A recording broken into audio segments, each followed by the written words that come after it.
Although they did start working with the Beals revolver in the year of 1856, it would not be the same as what you think of the Remington New Model Army today.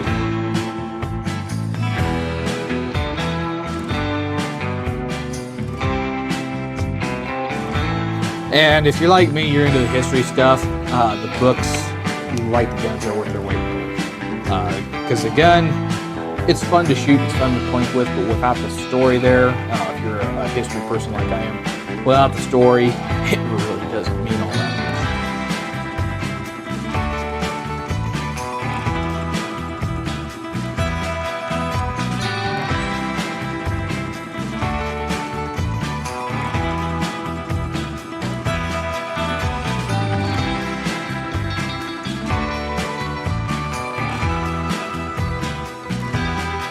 The Ruger Security 9. Can I redraw? You already looked? No. You sure Alright. you didn't? Now on 3.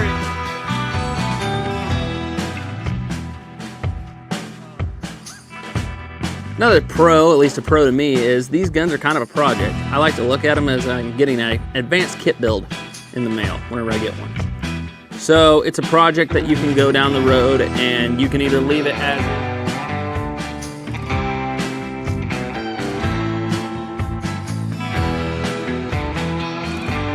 Most people believe that the Walker was Colt's first extent to a very, very large pistol, but it wasn't.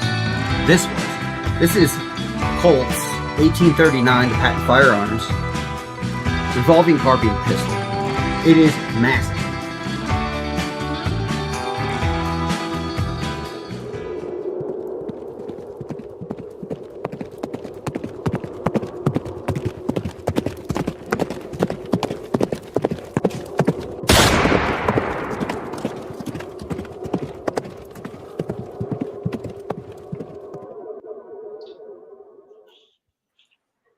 And hello, everyone, and we are back. And this is kind of an impromptu live because we actually came up with a special guest for tonight. And that is Madras Arsenal over here. But let me go through who all we got, of course. Down here below me, we have Ethan. I'm Garrett, by the way. And we have Duke Fraser Productions over to the right under John Wayne's picture. It says, "That's what stupid looks like." And we have Will the Real Snapper. I forgot to change the name. I forgot to take all the rest of the name off. Actually, don't change it. And our special guest tonight is Madras Arsenal, which really this should have been done a long time ago because he was doing the India-made muskets a long time before 11 Bang Bang was, I believe. Yeah, so for future reference, if you guys like watching the Indian-made muskets, Madras Arsenal is the reason why I got into Indian-made muskets.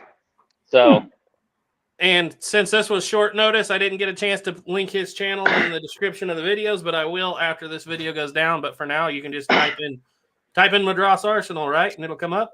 Yep, it'll be right there. So Nice. the subject was, what do you guys want to talk about? But before we get into that, I think we should meet our special guest. And usually the first question we have is, what got you into black powder firearms? You know, what was your first? What's your favorite? You do historical firearms? Tell us the story. So what got me into black powder? Man, probably the movie Zulu when I was a kid. Yes. I mean, gosh, we used to watch that movie religiously. Like whenever it would come on TV, like everything would stop and watch it. So I always had a passion for like Martini Henry, and then also reenacting. I was a huge American Civil War fan. And I remember as a kid going to battlefields and things like that and seeing reenactors, and I always thought that was really cool. And so that's kind of where it started, and I loved firearms and things like that. Like my dad was in the military, my brother, me, and all that stuff. So like it was just kind of part of us and stuff, and like we loved shooting and things like that, and I just loved smoke. Yeah. So you know, that and seeing cannons, like one day I want to have a cannon, like super nerdy, but That's everybody's dream. There's nothing wrong with that one. yeah, Nothing wrong with that. I want a cannon so bad just to scare my neighbors every morning. yeah, that's a good goal to have, right?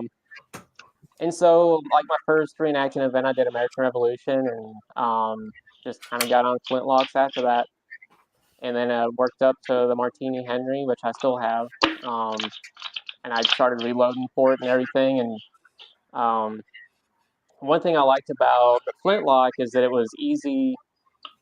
I was really poor at that time, and like it was economical for me to get powder and lead shot. Like it was easy for me to do, so I could shoot it as much as I wanted. And being an Indian musket or Indian made musket, I knew for a fact it wasn't going to blow up, so that's why I got it. And it was durable. Oh man, you were getting it. I remember watching your videos several years ago. You were getting it from all sides back then, because I think you may have been literally one of the only people on YouTube preaching you can shoot these India-made muskets. It was it was a Custer moment, really. Yeah, it really was.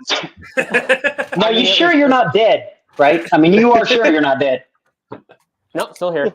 Okay. Yeah, I remember distinctly because I went and looked into finding cheap muskets, and because I always wanted to get in flintlocks, but they were just so expensive.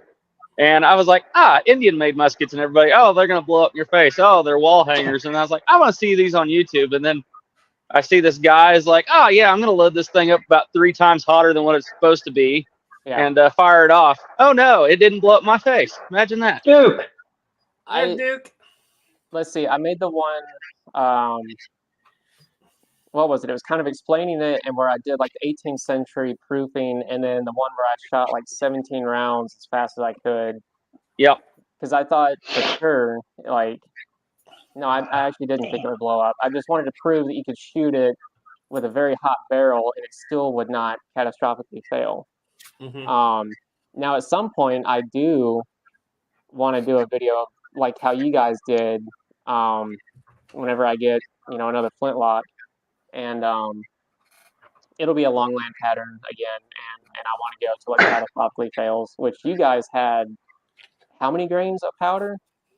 1,200 grains of Pora and 3 round balls and about 2 inches of canvas wadding on top of that. And it didn't blow the gun up like you would think. It just banana peeled the very tip, like the inch of the end of it.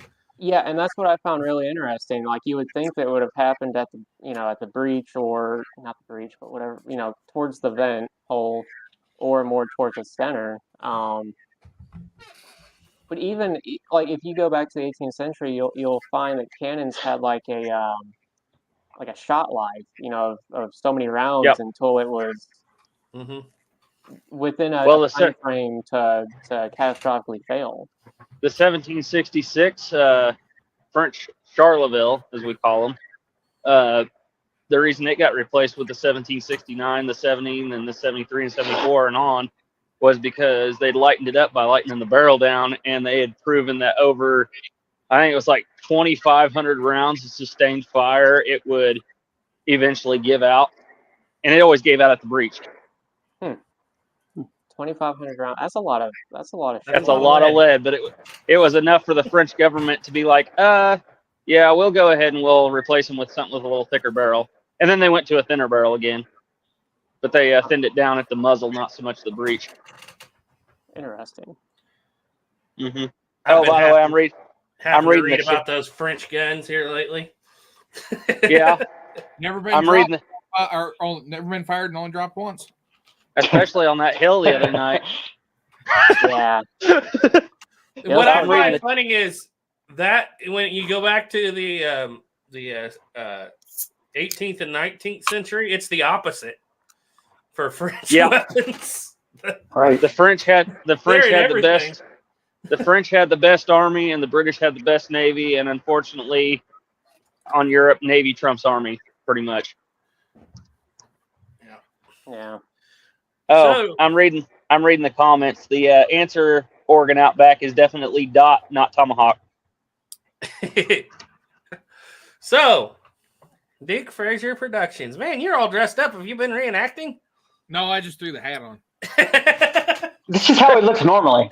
This is a Dickie shirt. I thought it was Long John's. No. I could put those on, but a lot of people are gonna close the window. Same drunken sheriff, same hat, same outfit. Let me hear you laugh. Oh, speaking of which, Duke, the other day I was watching on YouTube some old wrestling footage from way back in the day with Seen Mick Foley, didn't you? yeah, oh my God, you guys look the same. Like you look like Mick Foley. I'm gonna have to look that up because I can't picture who he is in my head. Cactus Mankind. Jack. Mankind. When he got thrown off this, it was one of like Hell in the Cell things they called it. Mhm. Wrestling matches where there's this big cage and he got thrown off of it. He got the crap beat out of him and he kept coming back. But you look just like him. You're a spitting image of him. You got to be like a long lost son, or you're a clone. Like somebody just cloned you at one time. I've never seen somebody look like somebody so much. But it doesn't look quite as much because Duke's trimmed his beard here recently. That is true. You have to have the messed up beard first. Before you look at it, you need to get your beard all scruffy. Yeah, well, I'm gonna let it get scruffy again, but not for a little while. So, Snapper, Uh-oh. I heard you've had an interesting week. Uh, Are we Sure. gonna Did you talk about- Did you knock over Samuel Colt's son's revolver again? Not this time. Not this time. I actually didn't mess up anything this time. Well, kind of. Well, no, Jake did all that for me. Jake decided to break all my guns and then take one home with him. I'm sure we're going to hear about that later. We went shooting, and most of it's my fault because the last like 2 years has just been a pain in the butt for me. But so some guns I haven't shot in a while, and I'd forgotten that there were little quirks that, hey, I need to get this fixed. So we go out there and bang, and then it breaks. It's like, ah, crap, that's my fault. But it you should have seen poor Jake. Collaborations, it doesn't matter if it's Wyoming or Kansas. When you break a camera out and try to collaborate, Oh, you're a Something's big gonna gun, I break. promise. Or I blow swear up. to you, if we did not have the camera rolling, I guarantee nothing would have broken. we pop Hey, at least it didn't blow up in your face. pop cartridges in a Remington rolling block in Duke's face. And then I felt so bad for him, though. Poor Jake. When he was, he messed up the 1860, like the little catch came off the barrel. And I mean, little things here and there that were, some of them are kind of big, but not a real big deal. But man, you could tell it was really bothering me. He was like, oh, I'm so sorry. It's like, why? Why are you sorry? It's a gun. It breaks. It's my fault that I didn't go over this stuff and make sure it was perfect before we came out here.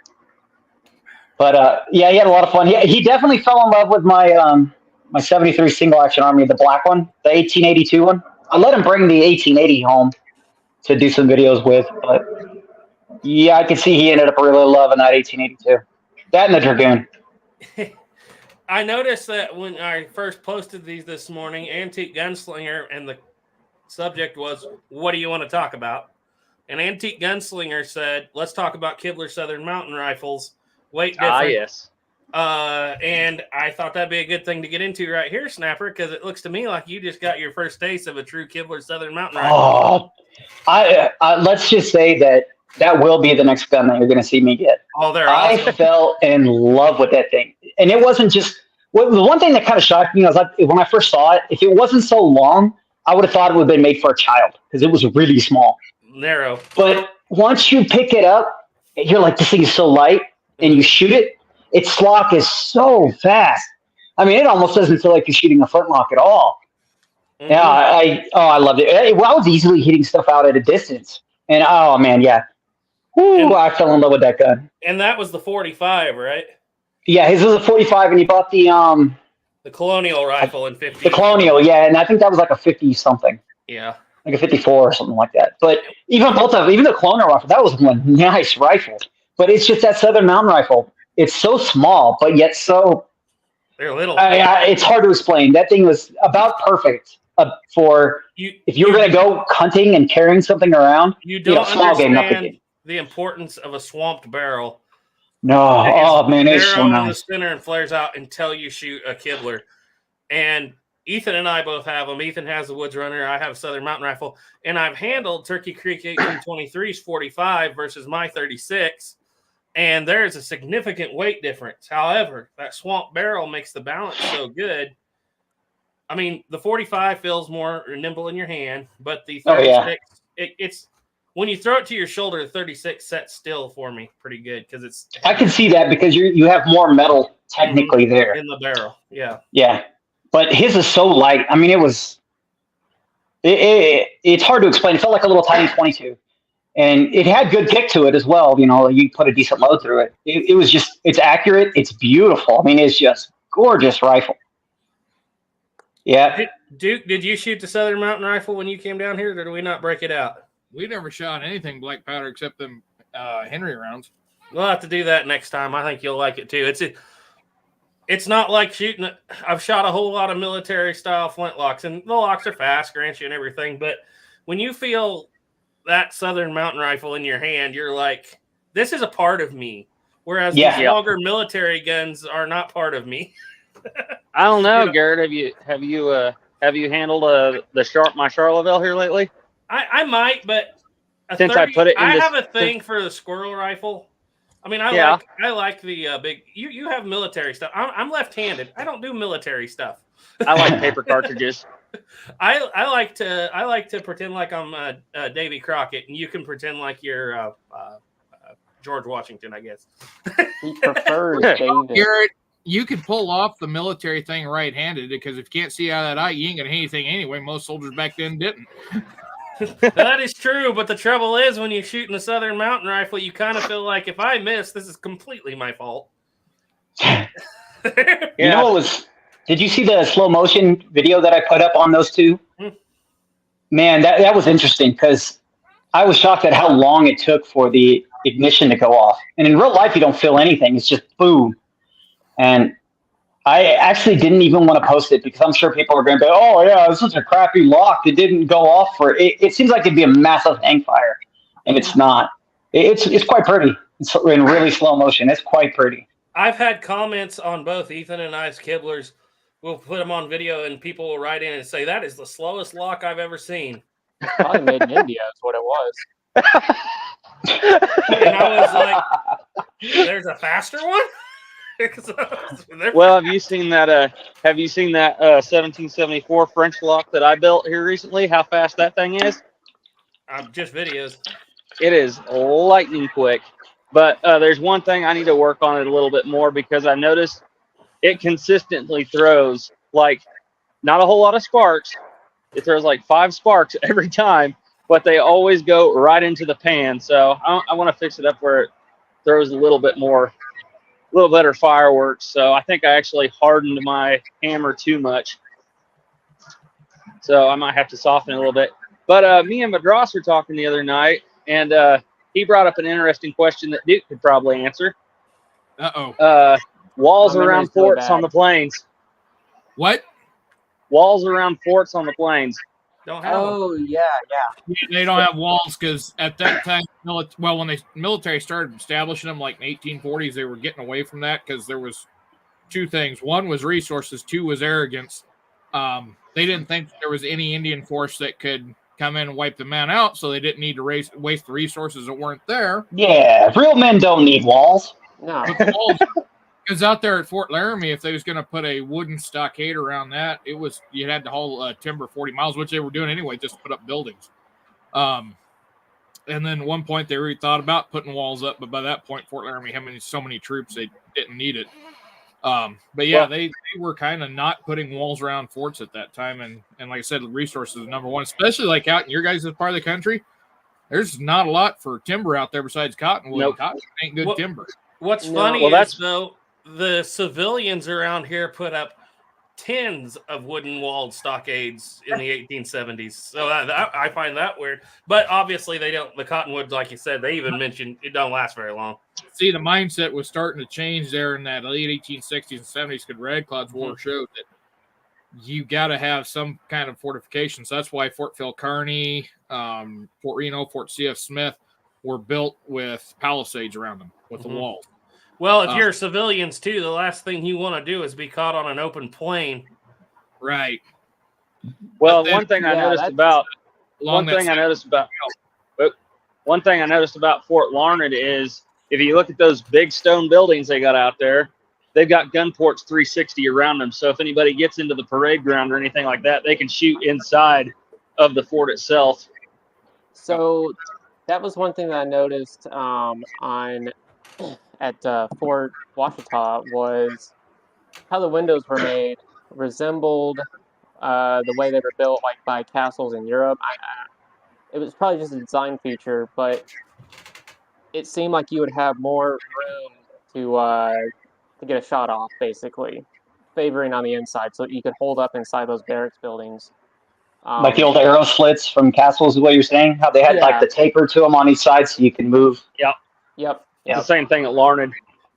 Yeah, and a Okay. cross built into a window frame. Sometimes you'll see that cross built in there. Okay. That's for shooting. So you can close the shutters and you've got that cross. You can do the crossways or up and down. Makes sense. On the Kremlins. Hmm. And of course, you can always look down through the murder holes. matriculations. Sorry. Garrett's having a Shadiversity I moment. didn't do it as loud as he could. But anyway, that kind of leads us to on our subject here. What do you want to talk about? Desert Rat actually wrote in early. He wants to talk about forts of the Great Plains and any books about Army forts out west, information, links, etc.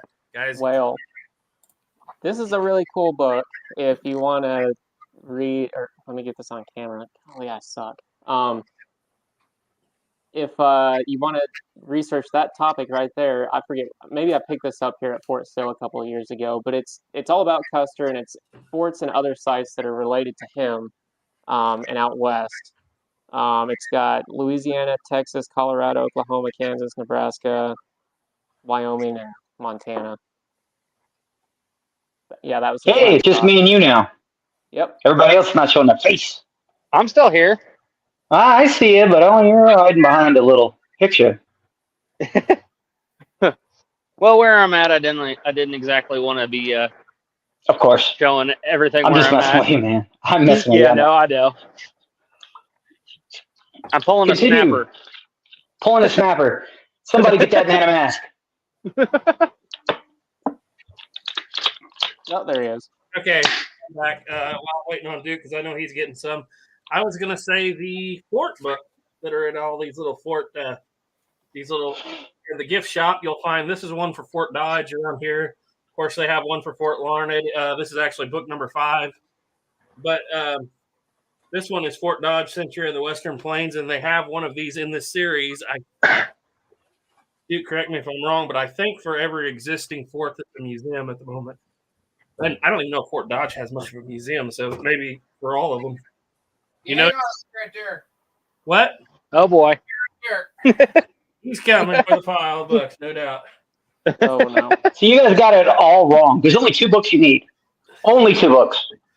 One being the Holy Haven- Bible, Haven and and then Belgium. the other one being Haven and Belden. There's no fort stuff in here because you don't need to know about it. You don't need a fort if you got a You don't need a fort when you got one of these. Did you just hold up the Bible, or what was that? That was Haven and Belden. Oh. We call it the Colt Bible because it's everything about Colt. I mean, Looks it's like it. Yeah. yeah. I mean, it's The thing about Haven and Belden, some things are outdated in that book. And yeah. what makes it so important is it predates R.L. Wilson, which means that it's got better information than anything post about 1970 up till about 3 years ago. So, have you ever heard our spiel about R.L. Wilson? He's one of our favorite people around here. Snapper's He's eye a- starts twitching. I am like yeah. He basically was in the 60s and 70s. He was like the Colt guy in the world, and he basically ripped off the museum, faked guns, stole guns, screwed people over by overpricing guns and selling guns, making a commission on it. He was about as bad as it could get. And there's several like very early Colts, like one like the very prototype Colt that we actually don't know if it's the real one or not because he had those guns for a while, and those guns were found at a person who was known for faking guns. So he was either faking guns, making them look like it, or he faked the ones that they brought back to the museum. And what he And did the museum was doesn't want to care or know. he would get a Wow. serial number that he wanted to sell for an exorbitant amount of money, and then he would write a book about it or about that Yeah. serial number range. And it would be all completely made up, well, at least 90% of it. And people, from the 70s, 80s, 90s took it as gospel and now try to tell those people something different today. Well, yeah, that's the part. He ruined the waters. Most people don't know the story. They'll see him on he was on the History Channel a lot for, the old school and actually had history on the History Channel. He was on there a lot, and nobody knew the real story of what happened. So it's you have to know what happened to understand what happened. Most people don't know that, so they still see him as being like his word is the truth, when he basically made up a lot of crap to sell guns, to make guns more valuable that weren't. Wow. And that's why Haven and Belden is the Bible, because it came before him. But anyway, Duke, you got books? Yeah, so I just found the one that I was looking for the topic we went over last week. I told you there was another book I thought I had, I couldn't find it. Tell him we are going home. Yep, you showed me that before. Yep, so I'll get that read up for next week. But anyway, yeah, so I thought I had a book specifically on all the forts, and there is one out there. I didn't buy it, I guess. I just looked at it. I never did buy it because now to look on my shelf, I never remember having it on the shelf. But anyway, if you're looking for something that kind of goes over the military and what was going on at some of the forts, there's let's see. This will do this one first. Robert Utley's 2 books, Frontiersman and Blue, which this one comes from the University of Wyoming. But that one is Robert Utley's book. It covers from 1849 to 65. Let me double check that. 48 to 65. And then the second one is Frontier Regulars, and it goes from 65 to 91. Regular Army O by Doug McChristian. This book is huge. It's got a lot of info, but great info on what was going on in some of the forts, like I said. And then we got Frontier Army and the Settlement of the West. And once again, just kind of general. And then if you want to start getting specific, you can get into books like this. This is the newest one I've got, which is down there in y'all's neck of the woods, Fort Reno and the Indian Territory frontier. Oh, that'd be an interesting one. Yeah, there's only like 3 Fort Renos that were in existence at the same time. I thought this was the one in Wyoming. It's not. It's one in Oklahoma. And then there was one in the South, too. I don't have it here, but a great one is Carbine and Lance, History of Fort Seal. Mm-hmm. And that one has a whole lot of Oklahoma stuff in it. Okay. I'm sure they got that one here on base. I could probably pick that up. It's a fairly old book, so you might be able to. You might, maybe it's still in print. I don't know. It's called Carbine and Lance. It's a great book. Remember that. Duke, was there any books on that you can think of on the southern forts in the what's a good book for Bent's old fort or Bent's Fort, stuff like that? For Bent's Fort, if you want to get specific, there's Leroy, not Hafen, David Lavender's Bent's Fort, which is a super dry read. Lavender does, there's some things he states in there that we know are not true anymore. Because it was written in the 1930s. That's a lot of thing with these history books is sometimes they get things wrong because they've been written way back when. Learn new things since, but anyway, like that one book, Garrett, that said 58 rimfire was completely useless out past 50 yards. That was not the book. That was an actual quote, and that quote was from a Remington spokesman. If that tells you anything. So that was he claimed the 58 rimfire was useless past because obviously he was pushing what the rolling block was running at the time, which was there was some rimfire stuff. They'd already come out with some centerfire stuff, but yeah, I'll make a whole section of that on the video in the next video because that's a whole thing. No, that wasn't Kevin R. Spiker. That was the Kevin R. Spiker book, Erskine Allen and the Arms of Freedom. But no, Kevin Spiker didn't say that. The Remington spokesman said that. That was a quote. Which I find that funny. Didn't the Remington split breech shoot the same round for a time? Not that round. It shot a different one, and I have to do the research on it. But that particular round, Erskine Allen made, or he developed it at Springfield, and then had Frankfurt Arsenal make it. Which all it was the Civil War paper cartridge in a rimfire. It was 60 grains in a 500 grain Burton bullet, and so it was. But they were pushing. They already had their by the mid 1860s. Rolling Block was already pushing out the 44. What is it, Duke? It's a centerfire. Their first centerfire. It's pretty close to 43 Spanish, but it's. They had the 4495 or 4490, which I- was replaced by the 4590. And then there was the 44. Wait, no, See- that was a Sharps round. That quote was actually written in the later 1860s when they were pushing some of them out on the market. It's a weird. I'll do it because I'm not that. I don't understand all the history of the Remingtons, of course. Trying to think of it because I know the split breech had fired Spencer rounds, and then 5650s or 5656. both, and then there was a split breech I think that was chambered in 44 Henry, but they didn't put out too many of those. I have to go back and double check on that one. Yeah, I don't know as much about those as I should. Do you know anything about it, Madras? Do you know anything about the rolling blocks? Your mic. I think your mic's muted. Yes, it was.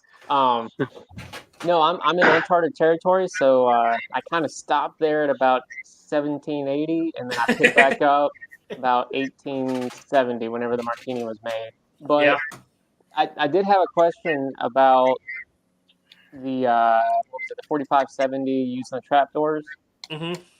So at the Battle of Little Bighorn, did they have a problem extracting ammunition? Like, did the ammunition ever deform or anything like that? This is going to be a fun This answer. is a very deep question that depends on what time period you ask it. What archaeologists are going to tell you nowadays. Yeah, and so there's Interesting. evidence of Okay. it happening. There's evidence of it happening at Little Bighorn. They have found pocket knives with broken knife tips in cases that you can tell where somebody dug in there with a knife, because that copper alloy cases they were using really corroded easily, and then you put them in a leather belt. The leather is tanned with tannic acid and quite a bit stronger than what they're using today. And so you're setting yourself up for corrosion. And that's why, like at Wagon Box and stuff, those trapdoors did not jam. They didn't have that much problems with them, is because they're shooting ammunition that's straight fresh out of the box. I mean, the box comes off the wagon and they're opening it up and start handing out bullets. Yeah. And Whereas by Little Bighorn, they've had that ammunition in those leather belts for weeks. Yep. And so that all corrodes, and then like fouling's not helping, and then the case was softer, and so the extractor would tear out the rim. And then on top of that, the carbine doesn't have a cleaning rod underneath the barrel like the infantry rifle does, because you don't see that complaint a lot with the infantry, because they can take that ramrod out. It was actually in the manual of arms for the 66 that if you broke the ejector spring, use the rod and you'll still be faster than a muzzleloader. Yep. Now, what the truth, Interesting. this is where it's very, very interesting, because when you study it in depth, there was a push in the late 1800s all the way up through the 1930s to make Custer look like a hero. Okay. You know what I'm talking about, Duke?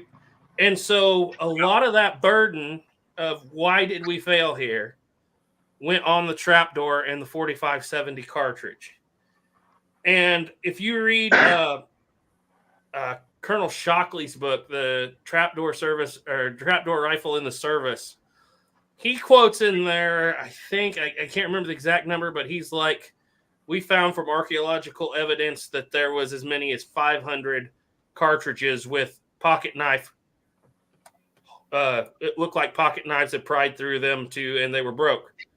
Well, another study was done, and the archaeology was done and they took all this into account in 1993. They're like, maybe it's more like 10 or so that we found. But they're like, it did happen, because just like Duke said, the ammunition, I don't even think it's because the ammunition was too soft because it was copper. It's like he said, copper corroded after being worn in those leather pouches, which there's a whole book over there on that, where they were actually supposed to, early on, they carried them in the cartridge box in the metal container in wood. Yeah. In wooden holes. So that was the 50-70s. That's how they carried them. They were well protected. Well, Duke, you can tell me if I'm right or wrong here, because I'm going off memory, but there was a point where the cavalry actually allowed, sometime in the 70s when they were using, early 70s when they were using the Spencer, cavalry was allowed to purchase their own cartridge belt from locally. Have you heard that? Yeah, because the Army, after they were fighting out there on the West for a while, the Army started to encourage soldiers to modify their belts, buy belts for carrying the cartridges inside the belt, especially by the time you get in the 1870s, because cartridge boxes are just a pain in the butt when you get into the metallic cartridge era. While they were a pain in the butt during the muzzleloader era. But it's I just found that out. Extra. Yeah, you can only carry 20 rounds inside of a cartridge box for a Spencer. If you're using the old Sharp style, so let me correct, the Sharp style cartridge box is like 20 rounds. You're not going to get more than 2 of them on your belt with everything else you got, because you have to have a pistol ammunition box, your pistol holster, the cap box, and your saber on your left side. So everything was getting in the way. So that's when they found out, hey, if you run cartridges around your belt, depending on the size of the guy, and most of these guys are not, they're not over 150 pounds, and they're not over, I think it was 5'5" was the cutoff for the height in the calf. So you're still getting more ammunition on that belt on a small guy like that than you can carry inside of those cartridge boxes. And The thing is that I feel like Little Bighorn was the perfect storm. Obviously, things are happening really, really quick there. Yep. And you can look at fights after fight. And the U.S. military hung on to that copper alloy all the way up to 1888. So they hung on to that a long time. I think they modified that. They didn't modify. I can actually tell you exactly when. Let me grab a book over here. But they didn't modify it till 1888. They modified the primer and the anvil, but that's about it. That was even the 73 single actions. Their ammo stayed the same until the late 1880s. I feel like that's a common thing with the U.S. Army, though, is they always it's like they're slow to adapt new stuff. What I think, because me and Garrett actually had a conversation about this a long time ago, is the ammunition, if it isn't corroded, it wasn't that bad. It actually worked pretty good. You already have a crap ton of it made. If there's no real issue with the ammunition except for if it gets corroded, if you fix that corrosion problem, you ain't got a problem. Right. And they did a lot of testing with that copper and brass setup to make it work. And they actually had some really interesting numbers, because it wasn't like they just say, hey, here's some copper, let's just make it. They test alloys after alloys after alloys, and that ended up being one of the best behind brass. Okay. But it was just the corrosion that was the problem. So they hung on to the exact same copper cartridge until 1886 when it was tinned. And they didn't send those out right away. So you have your all your different cartridges for 45-70. You have your original 73 rifle, 73 carbine. Let's see. And then you have your 77 rifle and your 79 rifle cartridge, the 81 rifle cartridge, the 82 rifle cartridge. And all those are actually changes in primer and lubrication. Mm-hmm. And then you get to the 86, and that is when they really settle in on the Morse primed cartridge and the 86 original tinned. Now, they would change it one more time in 88 because they changed the primer one more time. And then in 98, they went to smokeless in the 45-70 for the trapdoor. Right. So and they just tended to keep corrosion down. But as a preventive all that corrosion. To say this, after Little Bighorn, we changed the sights on the rifle. Yep. We put a cleaning rod in the butt of the rifle in 1877 when they had no money to do so. They found money to do that. They changed military doctrine. They changed marksmanship standards. They changed the bullet. They changed the primer. The one thing they did not change was the copper alloy for over almost 15 years, 13 years anyway. Yeah. So, and the single action had the exact same setup. I mean, they kept it with the copper in the single action as well the entire time. Well, another way they got around that was Anson Mills. Captain Anson Mills of the 3rd Cavalry, who participated in the Great Sioux War 1876. He was at the first Powder River campaign, the Reynolds fight. He was with Crook through most of that, so at Rosebud and all them. He patented a canvas belt. Mm-hmm. And that got past the leather corroding everything because you don't have that acid sitting right there. In fact, I can show you what happens when you put, even with brass. Let me go grab that. I'll be right back. Oh yeah. Before you go, Duke, I got one thing. And I can't think of what it's called. What is the name of the box? The box that folds out like an accordion with leather on the outside and canvas on the inside. There's not the Blakely box. Yeah, no, yeah, the McKeever box. That was the first. That was the first attempt to fix the leather corrosion issue. The second was the Metcalf adapter, which was a wooden container that strapped on the side of the rifle. But yeah, they worked, and a lot of people it just drives me crazy when people oversimplify it. Well, they had bad guns and bad cartridges. You had the Dwyer pouch to come out, and the Dwyer pouch was nice because it had sheepskin in it, which that doesn't corrode as bad. The problem is you can't get more 10, 12 cartridges, if I remember right. That's not good for combat. That's basically for garrison duty. Yeah. Then they went to the McKeever, or excuse me, not the McKeever.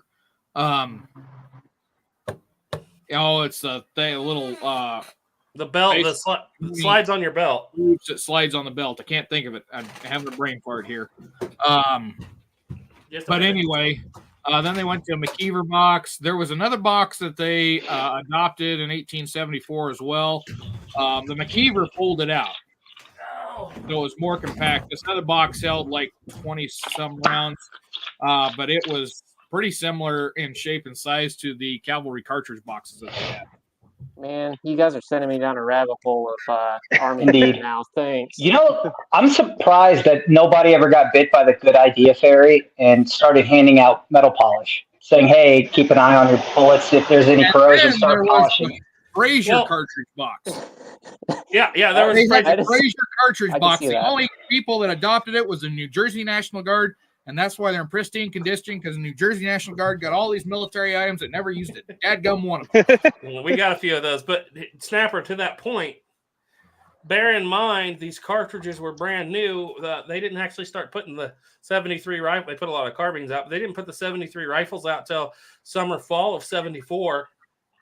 Little Bighorn comes around 76. Those cartridges are really. It's the first time they've ever. It's the first time they've ever encountered this because the 50-70s got used up so fast.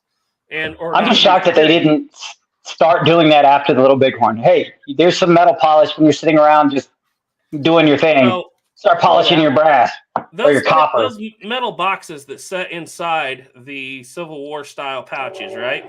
So this was the first answer to it, and one of the reasons why 50-70s never had that issue.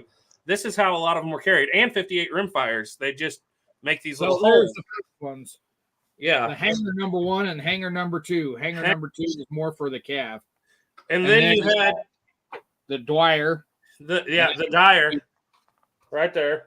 We're both looking at the same ones. And then you have the 1872 pistol cartridge pouches.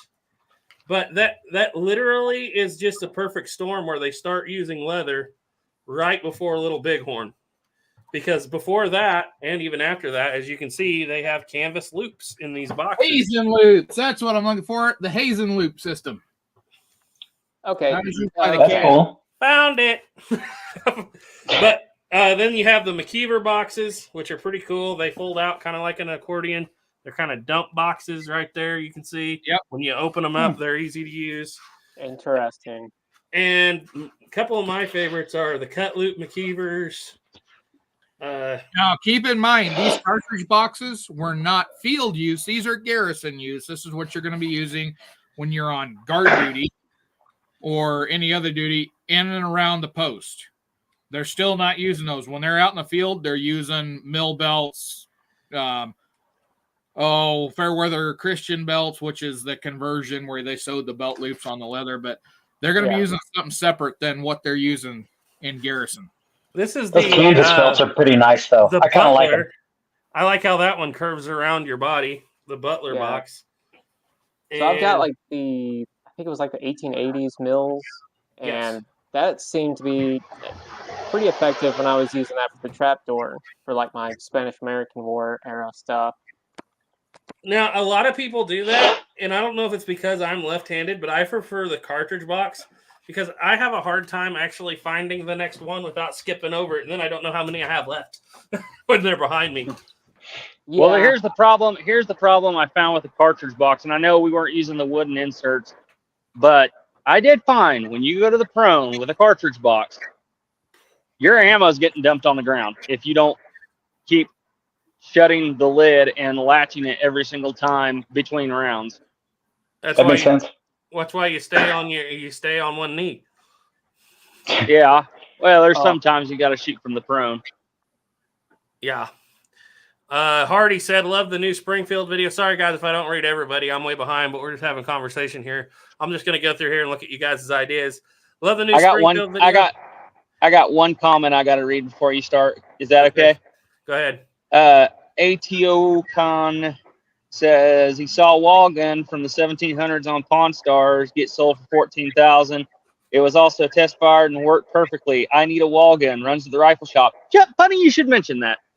Funny you should mention that because I may or may not have put a wall gun on order and paid for it and everything. So you should be seeing a wall gun hopefully in the next couple of years from the rifle shop.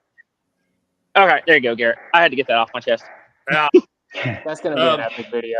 That's gonna be epic. I don't know anybody with a wall gun. That's going to be so fun. It's gonna be my pride and joy. I bet. How many feet long is it? I've seen it there. They got one there. It's big. It's big. I think it's 6 feet the long. receiver I think. is about this big around. You Yeah. know, not the receiver, but the where the lock is. Yeah. Around the wrist. Ferguson. Need a Ferguson. All You right. can let Snapper borrow it. So to set home my point about the corrosion with these leather belts, these I've had some rounds sitting here. I've had some empty rounds sitting in this leather belt for probably about a year, maybe not quite that long, 9 months. Ooh, Private Duke, you need to start polishing those cases. Oh, I was shooting them one day and I put them back in the belt, and I haven't done anything with them since. But Wow. And that's Yeah. brass, right? that's brass. So So if that's Wow. happening with brass, which brass is superior to that copper stuff, imagine what Yeah. that copper stuff's going to look like. Yeah. my other question would be: is that veg tan? This is vegetable tan, and this is why I tell people do not leave your guns sitting in holsters Yeah. for extended Yeah. periods of time, because that is what's happening. If it's going to do that to brass, it's going to do it to iron. It's going to do it to copper. Hey, can you make his the full I honestly size? thought that was Garrett? a 14 shotgun shell. Garrett, can you make his full size to show it up close? Yeah. Whoop, Yeah, that's Not me, that's not Duke. him, That's in. Yeah. We just wanted to see your face. Yeah, that's true. Trying to get the focus. Yeah, that is. Wow. And you said it's only about a year? Yep. Well, less than a year, because I think it was less than a year, because it was last July that I put him in there because I went out to my buddy's place when Holy we was cow. out popping around. But I thought it was a 410 shell. Wow. and this That's is good. smokeless ammo. This is not black powder ammo. This was smokeless. Oh, wow. You know what? I'd laugh if you pull a smokeless one out and it's pristine. I mean, a black powder one out and it's pristine. No, them things usually turn green within a day. Oh, I know. They do it quickly, but that would just be hilarious. But there is a bit of a difference between the spent ones and the not spent ones. There's a little less green on that. Mm. Yeah. So I think that what Duke and I Wow. mean, I think we've both done quite a bit of study, and what we've come to the conclusion of is it's not necessarily the guns, and it's not even necessarily the ammo. It's the storage and the way the ammo is kept that caused Little Bighorn to possibly have at least a few malfunctions. Now, here's the thing. If they had zero malfunctions, would that have changed the outcome? Nope. No. Not one little bit. Nope. You just So- would have found an intact pocket knife instead of a broken one. Yeah. I'm And sure they would have found something to take the blame. That's Oh, how that it always is works. It would have been the literally ammo boxes. Yeah, and even you can find this when you study Springfield history, because in 1879 they do a complete study, because the idea that the natives were so well armed was what got Custer killed. they did a study and they're like, so what were these natives actually using? So they actually go, all the natives that have come back from Canada or wherever, they bring them in that they can, or in the forts, they don't bring them to Springfield, obviously, but anybody that's talking to them, they get a feel, they get a, what gun did you have? And a lot of captured natives, they send the guns in for evaluation. And what they found out was, there's several hundred lever action rifles, not very many 73s, but there's way more single shot trapdoors and muzzle loaded Lehman rifles, at least that the people were turning in. Maybe they kept the good guns and turned the bad ones in. I don't know. But there was way more muzzle loaded Lehman rifles than anything. Let's go down that rabbit hole right quick. Let's go down that rabbit hole. That would be fun. Yeah, let's do that. I have a somewhere in here a table. Pretty sure it's this book. Of the ammunition that they found. I do. No, The this Spain was, ammunition. so this was up at Fort Robinson when we was talking about our last Tales of the Trails. This is the when they captured the Cheyenne, the guns that they turned in. So Northern Cheyenne guns surrendered or captured 1878 to 1879. And so let's see here. So the first batch is 1 Winchester rifle, 1 Schofield Smith and Wesson revolver, 1 Sharps carbine, caliber 50, 1 Colt revolver, old pattern. So it doesn't specify model or Probably anything. 1860 or 51, maybe, probably. Yeah. 1 Spencer carbine, 1 Remington revolver, old pattern. So that's, Cap and ball. 1 shotgun, double barreled, 1 horse pistol, and 9 muzzle loading rifle, Whoa. various patterns, 15 or 20 sets of bows and arrows. And then Hold on, wait. Duke, you said horse pistol. Are we talking like a Dragoon? probably a single shot horse pistol like an Aston. Oh, okay. Yeah. Yeah, it would probably be listed as like a old model Colt if they would have been a Dragoon. Then the next batch that they captured was 1 Henry rifle, 1 Springfield carbine, and 1 Sharps rifle, 2 unknown patterns, 3 muzzle loading rifles. And then they've got 7 Springfield breech loading rifles, caliber 50. A lot of those. 1 Colts revolver, caliber 36. 1 Colts revolver, Navy, old pattern. 1 Springfield carbine, 45. 1 Remington revolver, Army, old pattern. 3 Sharps carbines, 50. 1 Sharps rifle, old reliable, which I think old reliable was 50-70, if I'm not mistaken. I may be mistaken on that one. Then the next batch, 4 Springfield carbines, caliber 45. Now, keep in mind, this is after Little Bighorn, so these are probably Little Bighorn guns or some other battle during the Great Sioux War. 2 Colt revolvers, caliber 45. 3 Springfield rifles, caliber 50. 2 Smith & Wesson revolvers, 44. 4 Sharps rifles, caliber 45. 1 Sharps rifle, caliber 50. 5 Colt revolvers, 44 and 31. So there's a pocket model. 4 Sharps carbines and 50, 1 muzzle loading rifle, old, 1 Remington revolver, 3 Winchester and Henry repeating rifles. Then the next batch is 10 Springfields, 4 Sharps, 1 Sharps, 1 Sharps, 1 Sharps. And you know what this is telling me? There's a lot of single shot rifles in the hands of Indians. Yep. Yeah. Now, have you guys ever seen that the what do they call it, like Battlefield Detectives Yeah. series they did a long time ago when they picked up all the ammunition they found after that fire? And they found that there was quite a bit of, I think they said it was several 73 Winchesters and 66 Winchesters as well. Where at now? And then here is one. Little Bighorn. Repeating rifles sent from Fort Keogh by order of General Terry. So I don't know if that's a captured gun or if they captured General Terry's special gun. All right, yeah. So just to kind of drive this home, let me full screen this here because I have it right here in my hand. This is the entire study as of 1879, October of 1879 that they'd done. And so I want you to see this. Now, page 1 here, this whole page, and that's not every gun. There's some of these are 17 per section. Some of them are 20. That's describing condition and which gun and serial number range it was in. This page is all Springfield carbines. And obviously this is a sample size of what they brought in. This page is all Springfield carbines are cut down. There's around 300 on each page there. because, like I said, there's several numbers per section. All right, so this is breech loading arms. That right there is the entire section of lever action guns that they assumed were used at the Little Bighorn by the natives. And That's not much. You're looking at 250 or so altogether there. Now, Spencers, there's a whole lot more Spencers. You're looking at 400 or 500. And like I said, they can't prove all these were there. This is just what they've captured from the guys later on. Sharps. Here's a section of Sharps. Miscellaneous carbines. You're talking Joslins, Warners, Stars, Wessons, Frank Wessons, Remingtons, Ballards, Gallaghers, Merrills. Man, they had 17 Merrills. All that right there. Now, this is Lehman's. This is Lehman's. Muzzle-loaded rifles. This is Lehman's. And this is Lehman's.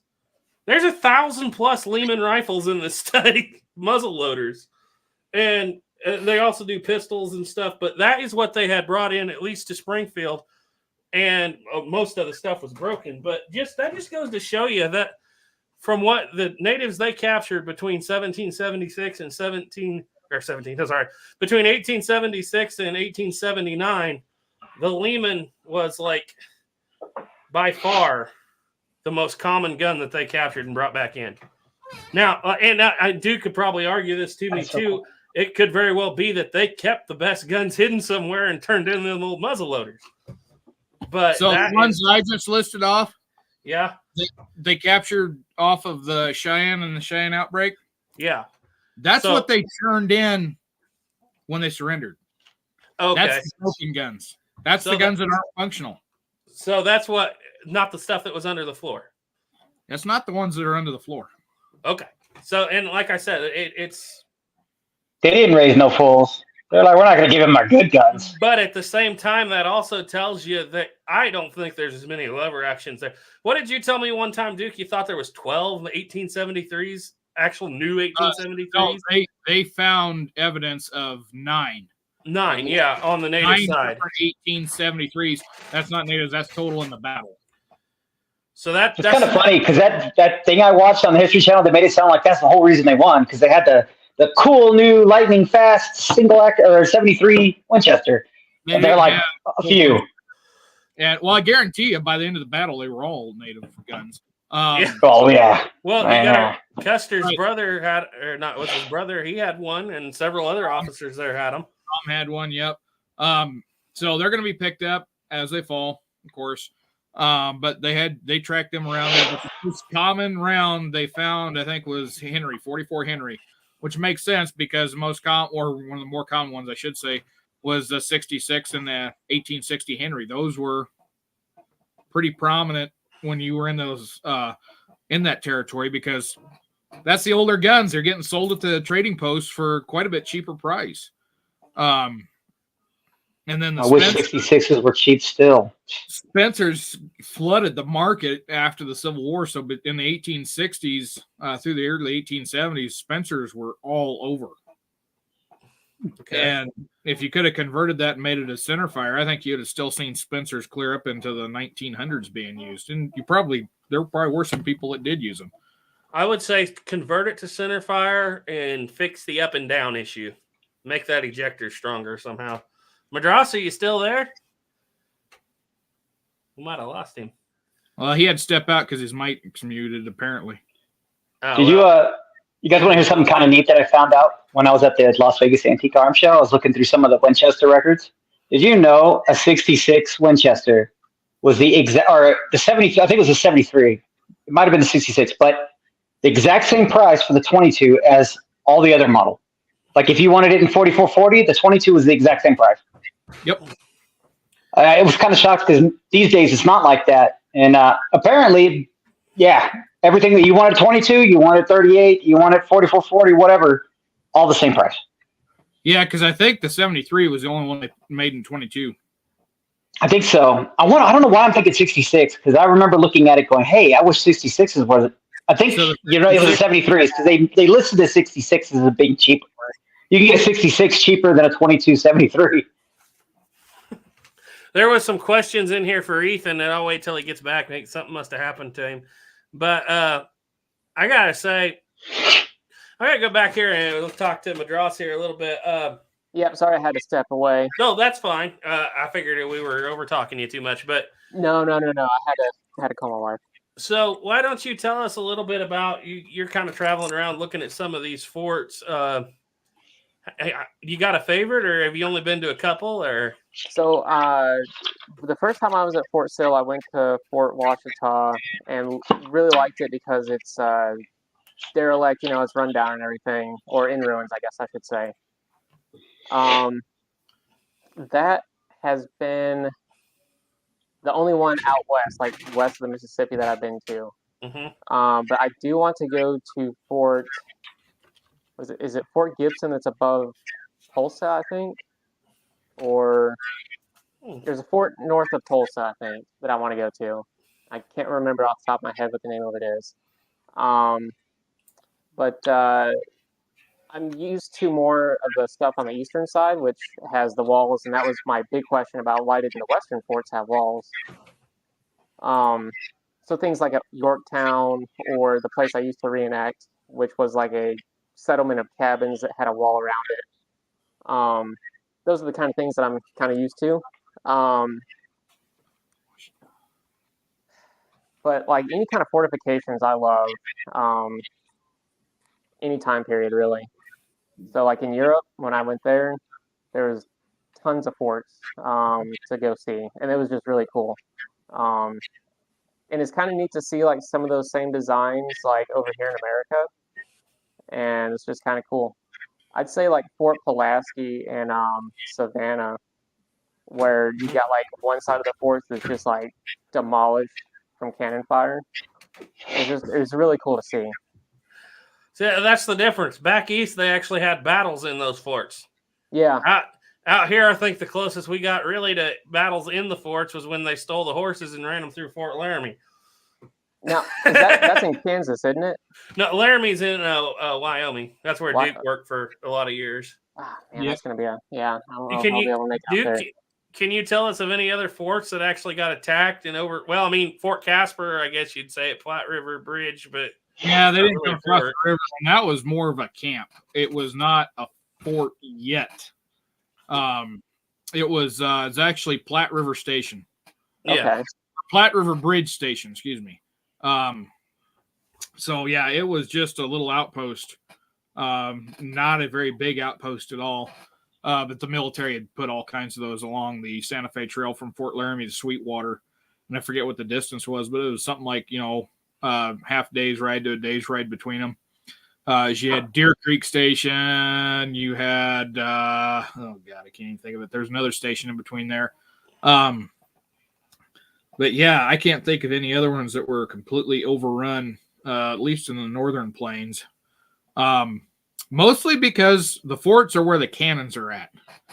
And cannons, the natives, even though the cannons weren't really effective in combat, without the exception of offensive operations against villages, that's the one time they were extremely deadly in combat. Otherwise, it was a fear factor show force. It's kind of like over there in Afghanistan when the bombers or the helicopters show up, everybody goes, Yeah. Mhm. So I was going to say the only one that come under attack was Fort Sedgwick or Camp Rankin, which is outside Julesburg, Colorado.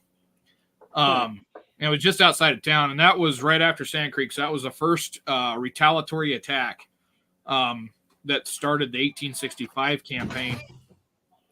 They attacked the fort or the camp. It was called Camp Rankin at that time.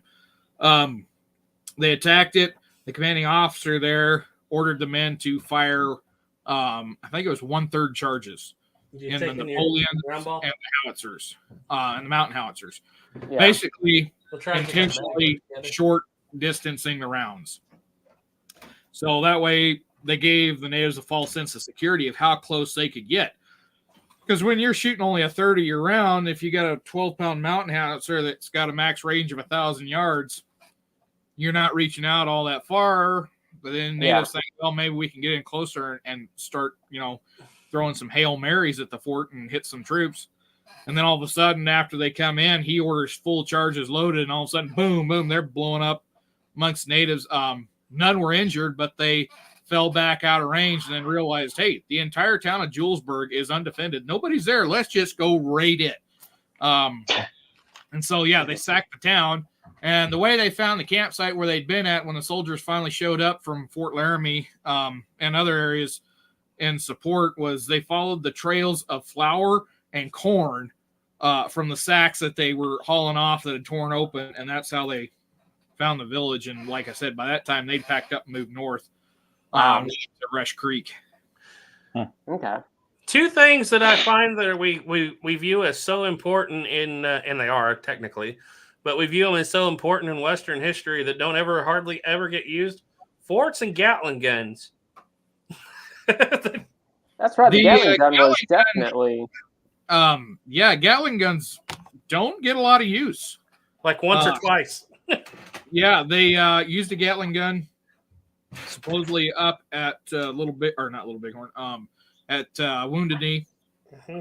There was a Gatling gun involved there. There was also a Mountain Hotchkiss, which was the first breech loading cannon that the U.S. adopted in 1876 and 77 to replace 12-pound Mountain Howitzer. You told me about a fight where they used the Gatling gun to gauge the distance, and the Indians just hid in the trench under a trench. Oh, no, it wasn't to gauge distance. So that was during the 1874 Red River War. The Army come across a bunch of Cheyennes. The Cheyennes fell back into a cave. I can't even remember the name of the battle. Doug Dukes, if you're there, you can probably remind me of which one this was. But it was a fight, and they set up a Gatling gun because every time the troops would get close to this little cave, they'd start receiving fire, and they knew they couldn't go in and get them out without losing troops. So they stepped back with a Gatling gun and just started cranking rounds, and I think the distance was 400 yards. And so they'd crank a bunch of rounds off of the Gatling gun, send troops in, they'd start firing back. They hit them with the Gatling gun again, send troops in. And this went on until about dark, and then sometime during the night, the people that were in there got up and left. But when the soldiers went in the next day to see if they could find anything, wasn't even a drop of blood in the cave. They hit nothing. Oh, wow. They dumped tons and tons of ammunition out of these Gatling guns. I think they had one or two with them on that campaign. The Gatling gun was something that was kind of like those big cannons. It was heavy to move around, slowed them down. Custer had the opportunity to take 2 Gatling guns with him. I think it was 2. He turned them down. If he'd taken with him, he would have survived Little Bighorn because he'd got there too late to run into anybody. They'd have been long gone by then. That's how much they slow them down. And the guns that Custer turned away aren't your 45-70 Gatling gun. They are the I think it was the 1-inch bore Gatling, which oh, wow. is a 6-barrel gun. It did not feed from a magazine. It had a hopper on the side. So if you've seen some of them World War II anti-air guns where they've kind of got like a hopper system on them, you just throw the ammunition in the hopper. That's how they're doing that. They're just taking a wad of ammunition, dumping it in this hopper and cranking it. But so being a 1-inch bore, were those explosive cartridges as well? No, they're just big solid chunks of lead. Just big solid chunks of lead? Okay. So you said those I know were the made by military did Hotchkiss? practice with some explosive rounds, but I have not been able to find any information on that particular round for that particular Gatling gun. It was the model 1869 Gatling. What did you say, Madras? You I said, did you say those were made by Hotchkiss? The breech loading cannon was made by Hotchkiss. Okay. And that was a European design. Colt made the Gatling guns. Okay, yeah, I Colt couldn't remember. Gatling Okay. guns by this point in time. Yeah. So when they say that the Walker revolver was the biggest revolver Colt ever made, no, it wasn't. It was a Gatling. Fair enough, yeah. I still get. He still got. They hold. I think they were more powerful than the 500 Smith and Wesson, so Colt still holds the record. We should all chip in and get one of those and do it. You can get a reproduction Gatling gun fully functional for about $50,000 was the last time I looked at the price. Yeah, it's going to take a while. And a 4-year wait period. But I want an We can start original. selling a few India-made muskets. We could probably get it together. Oh, gosh, that's what to do, guys. Tell Caleb to start saving his money. Yep. Poor Ethan, kid. by the way, Ethan's charging his phone. He'll be back. He said he has dibs on the wheel lock question, wherever that is. Sorry, guys, I haven't got to all your questions and stuff. Also, remind me, Brandon Birch, to come back to that Smith & Wesson question when Ethan gets back. But, Hardy, I'm going to try to start cycling through some of these, what you guys want to talk about. Something to maybe talk about, Hardy says, what could the manufacturers do to make us buy more? Should Kibler make a Hawken? Should Pedersoli lower prices? Standardized part sizes? What do we, the consumer, want? You guys got any thoughts on that? Oh, standardizing of parts. That's interesting. They're fairly close to standardizations. Yeah. I mean, they're close enough you can hand fit things and not need a whole bunch of work. My biggest would be price. I think that the prices need to go down on some of these guns. Some of them are fairly simple and they're going for outrageous amounts of money. Pedersoli has gone insane. Would 100%. Yeah, they've lost their minds. Pieta has gone insane on some of their stuff too.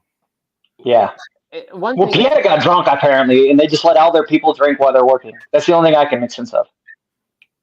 one thing that was like really hard for me to come to terms with was paying essentially the same price for an antiquated firearm that I would pay for like an AR or, you know, some good pistols or, you know, modern stuff. There's a bolt operated 50 BMG that you can get for less than a Pedersoli Sharps. Or not Sharps. It's their what was the one that they had? I think it was the Brown Vest. It's only like a $1,600 They gun. ain't hand fitting them. Nah. Yeah, and that's the thing is like, you know, these aren't handmade rifles. Like, No. you know, And then they throw these nasty laser engravings on them for all the import crap. So, yeah. like if I'm gonna pay I think Kiblers. $4,000, I want to get like a Kentucky long rifle that's handmade, or you know, a Tennessee rifle. You know, just something that's like. How much are you Not going I to would spend? love to see Kibler get their guns around $750. If they could do that, oh my God, they would sell out. For what they are, I don't know if that's possible. I don't think so either. You have to realize too, they're probably the kind of people who would rather keep the lower selling, because then you have to expand everything else just to fill in fills. I really feel like a Kibler kit at $1,100, give or take, maybe a little more. I haven't had taxes. Is a pretty good deal considering that same rifle made in Italy is going to cost you $1,800. Yeah, exactly. And it's a much nicer rifle, the Kibler. And yeah, Much nicer. I was about to say, you just experienced one, Snapper. You know what I'm talking about. Let's just say I've been in love. But as I far really as like them. Kibler could probably make some money making a Hawken, but this isn't the day of Jeremiah Johnson anymore. I feel like people are probably getting over the Hawken fever, hopefully after 40 years. And I think that if he comes out with what he's talking about, a Fowler or a smoothbore or a trade gun, I think he'll do better. I mean, maybe Trade gun would be a good one. an authentic be a really Hawken good one. would make him a lot of money, but I think just some people are just tired of it in the community, to be quite honest. It'd be neat for him to go off and do some just outrageously strange guns, like a Ferguson, or just the stuff you never see now that you have to build yourself just to even look at. Yeah. Really rare stuff. That'd be kind of fun. I'm all about the rare oddity kind of weapons from that time period. Yeah. The Hawken, it was my first.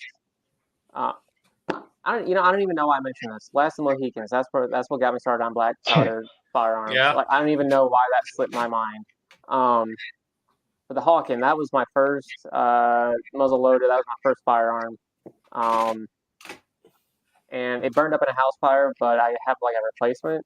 So but the nostalgia is just not there. It's not like a smoothbore musket. Like it's just not the same, you know. I don't know if it's because of the wood furniture or I don't know. My big one is the Kibler, though. It has the look. It has the feel of an original. That's what I The just thing blew me about away. the Southern Mountain Rifle is it's not the fancy, right? It's not got all the brass and stuff, but it has the peak of the flintlock, because that Southern Mountain Rifle is like 1800 through 1830. It's like, this is the peak of how good can we make this for east of the Mississippi. It's not so good out here because it's not going to kill a buffalo, but for squirrel hunting, oh, you just can't beat it. There's not many guns today that you could sit down if you didn't know guns, you didn't know guns that much, but you just had to pick up an original and smell it and look at it and feel it. Yeah, I think you could hide pibblers in that, and somebody who doesn't know what they're talking about or know what they're really doing, they'll look at it and think that that is an original. It feels the same. It has that same quality, heft, weight to it, but yet a little bit of craftsman part thrown into it. It feels, it doesn't look cheesy. It doesn't feel cheesy. It doesn't feel like they made it as fast as they possibly could to get it out. And, you know, all the lock parts are curved, real nice and pretty. And it just has that feel, that honest feel of what a good gun would be. Mm-hmm. And yeah, that's one of the few guns that's new that I've ever picked up and go, wow, this actually reminds me a lot of an original. Just the feel of it. So that you're back, Ethan. Before I forget this, just moving on. He's heard all these questions, but Brandon Birch said random question for Ethan. I purchased a Model 3 New Frontier Smith & Wesson in 3844, and I was reading in a pinch you can use 38 Smith & Wesson. What are you guys' thoughts on that? I know that 3844 is an unusual cartridge similar to the Nagant and round where the projectile is seated deep into the brass, but the dimensions are very similar to 38 Smith. Are you there, Ethan?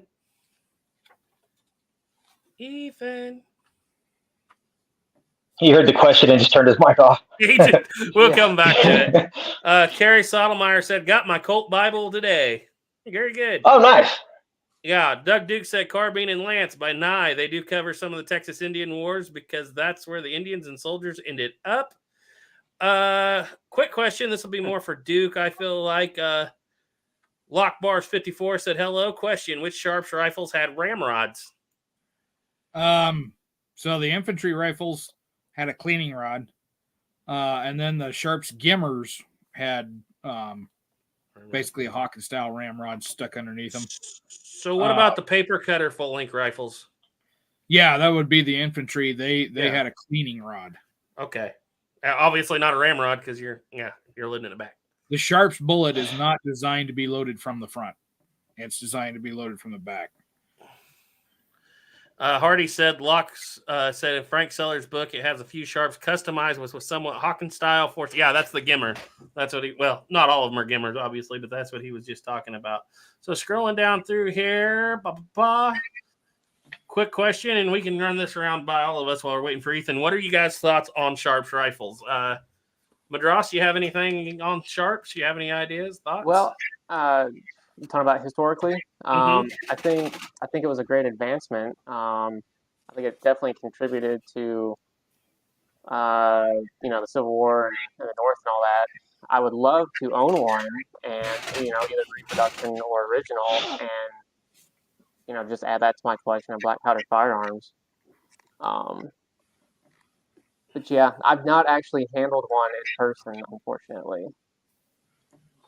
Go ahead, Duke. I know your thoughts are, but go ahead. Yeah, the Sharps, that was one of the best designs ever. Because once you went from the black powder era to the cartridge era, really it's the same thing. They're still using black powder. Once you make that transition into the cartridge era, the Sharps is one of the easiest guns to convert. You just go in, you mill out the vent hole from the cap down, put a firing pin in there, cut a chamber for the cartridge in the back, and you're ready to fire, and put an extractor in it. You're ready to start shooting. It's a really easy conversion. Got any thoughts? Easier. Sorry, go ahead. I didn't mean to say. Even easier than converting the trapdoors to the trap. Technically, yes, absolutely. So the rolling block was easier to convert too, but as far as from rimfire, split breech. But you got any thoughts on Sharps, Snap? Oh, me? Well, It doesn't have Colt on it, so no. Actually, yeah, I like them a lot. I think they're great guns. Dude pretty much said everything there is. It's a great gun all the way around. You got a nice heavy barrel. You got a nice receiver that would probably take anything, realistically. And once you convert it to brass to cartridges, I mean, it seems more like it was made to be more of a cartridge gun than it was a black powder gun. Yeah. It just fits the cartridge gun far better. I mean, it's still great both ways, right? But it seemed like it was a little bit ahead of its time, and it fit in perfectly right where it came out. Yeah, I like them. It'd be kind of cool to have one of those Quigley Sharps, but just for looks, I'm not a big fan of movie guns. Just to shoot once or twice. Because the Sharps is what they would use for competition shooting, wasn't it? Like a lot. Yeah. That's They Isn't did. the Sharps what they used in the what was the name of that They fight? did it in the The Creedmoor Deadly matches. Walls? They did it in the Creedmoor matches, but not necessarily in the military style ones. Here's what I will say. I have a really toss-up historically.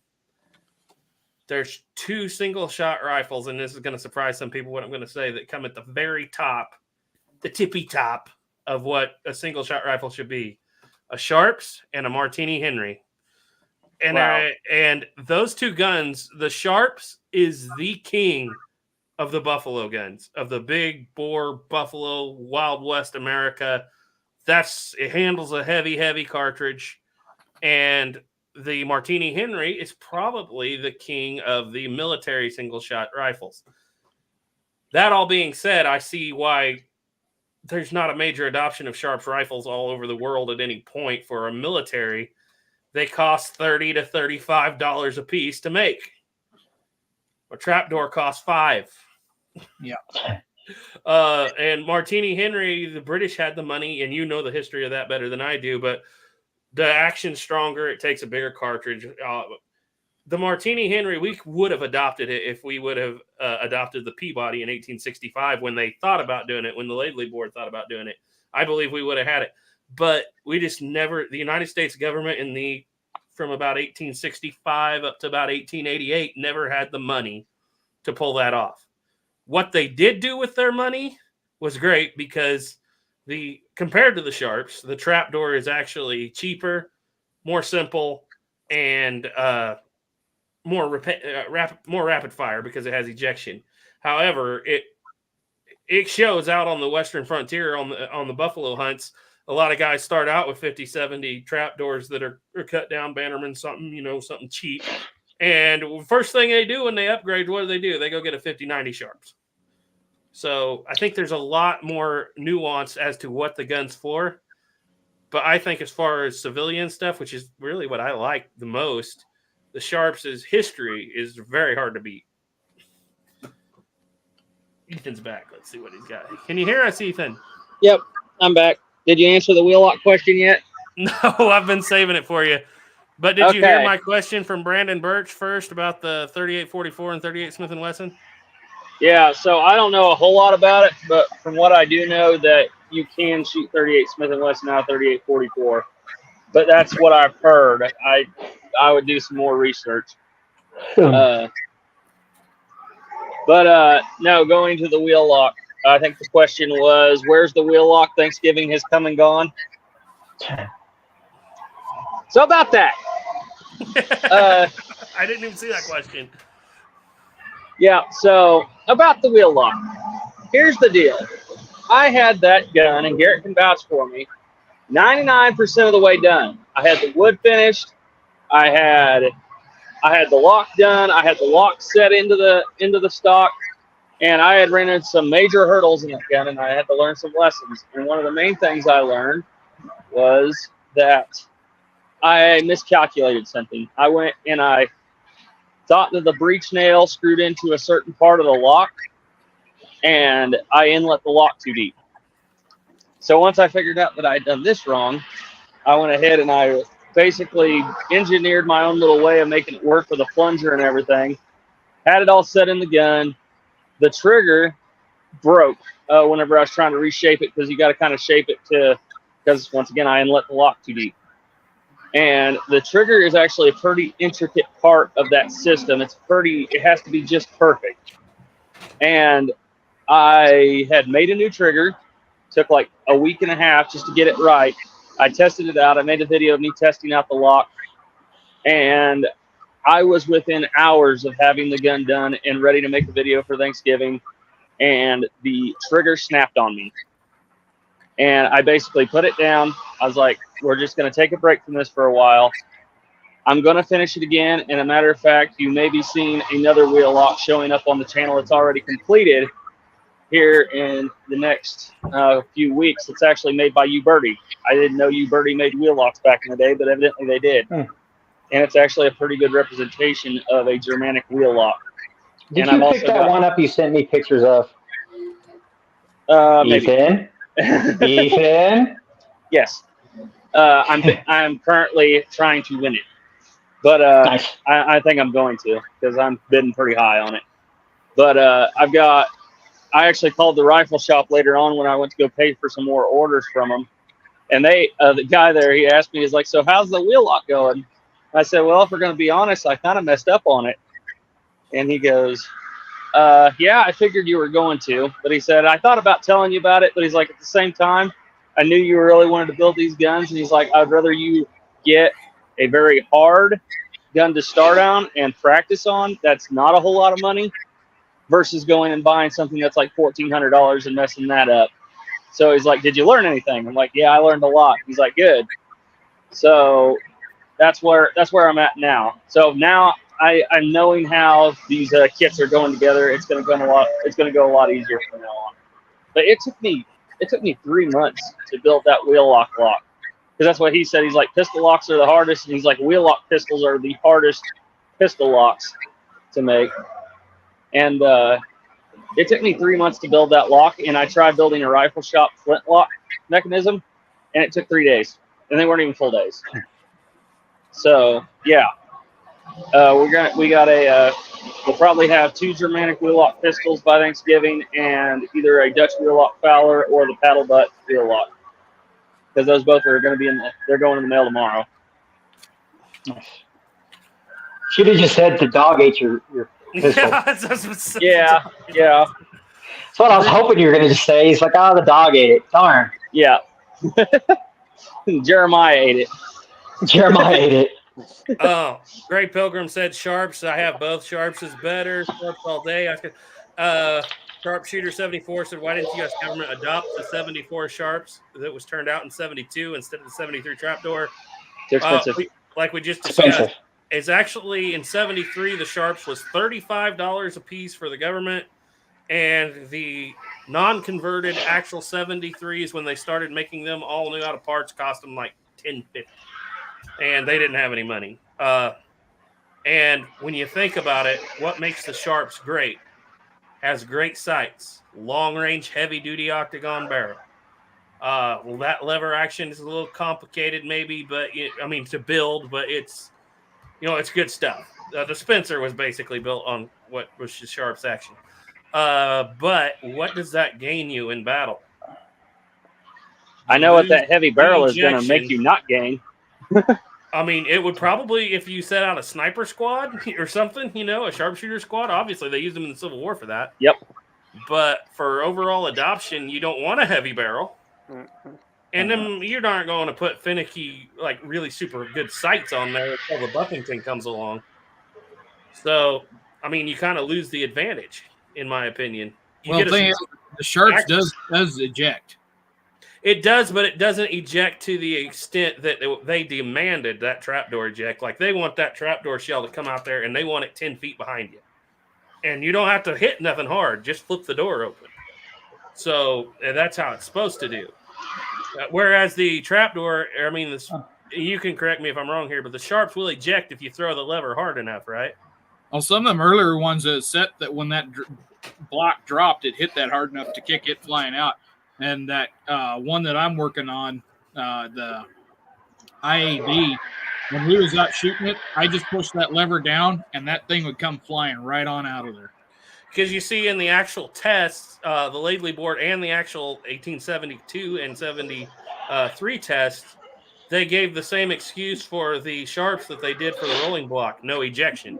That was literally, they timed it and the rate of fire was slower. Now, I'm not saying you're probably right, especially later on. I'm sure they did come out with that. Why wouldn't you? But during the test, it was brought up as an issue. Now, the Sharps, and both the Sharps and the rolling block shot tighter groups. That was no joke. But they're like, do we really care if you shoot a 3 or 4 inch group at 100 yards or a 2 or 3 inch group at 100 yards? I'll tell you that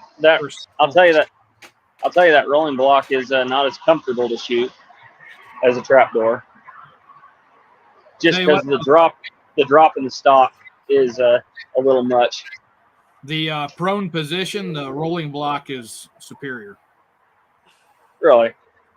To what? Yeah, the rolling block, because when you're shooting in the prone position on the ground, you just cog it, and you load it right there in front of you. That trapdoor, you flip it up, and then you got to look down to shove the cartridge in there. With the sharps, you got to turn it sideways to get the lever open.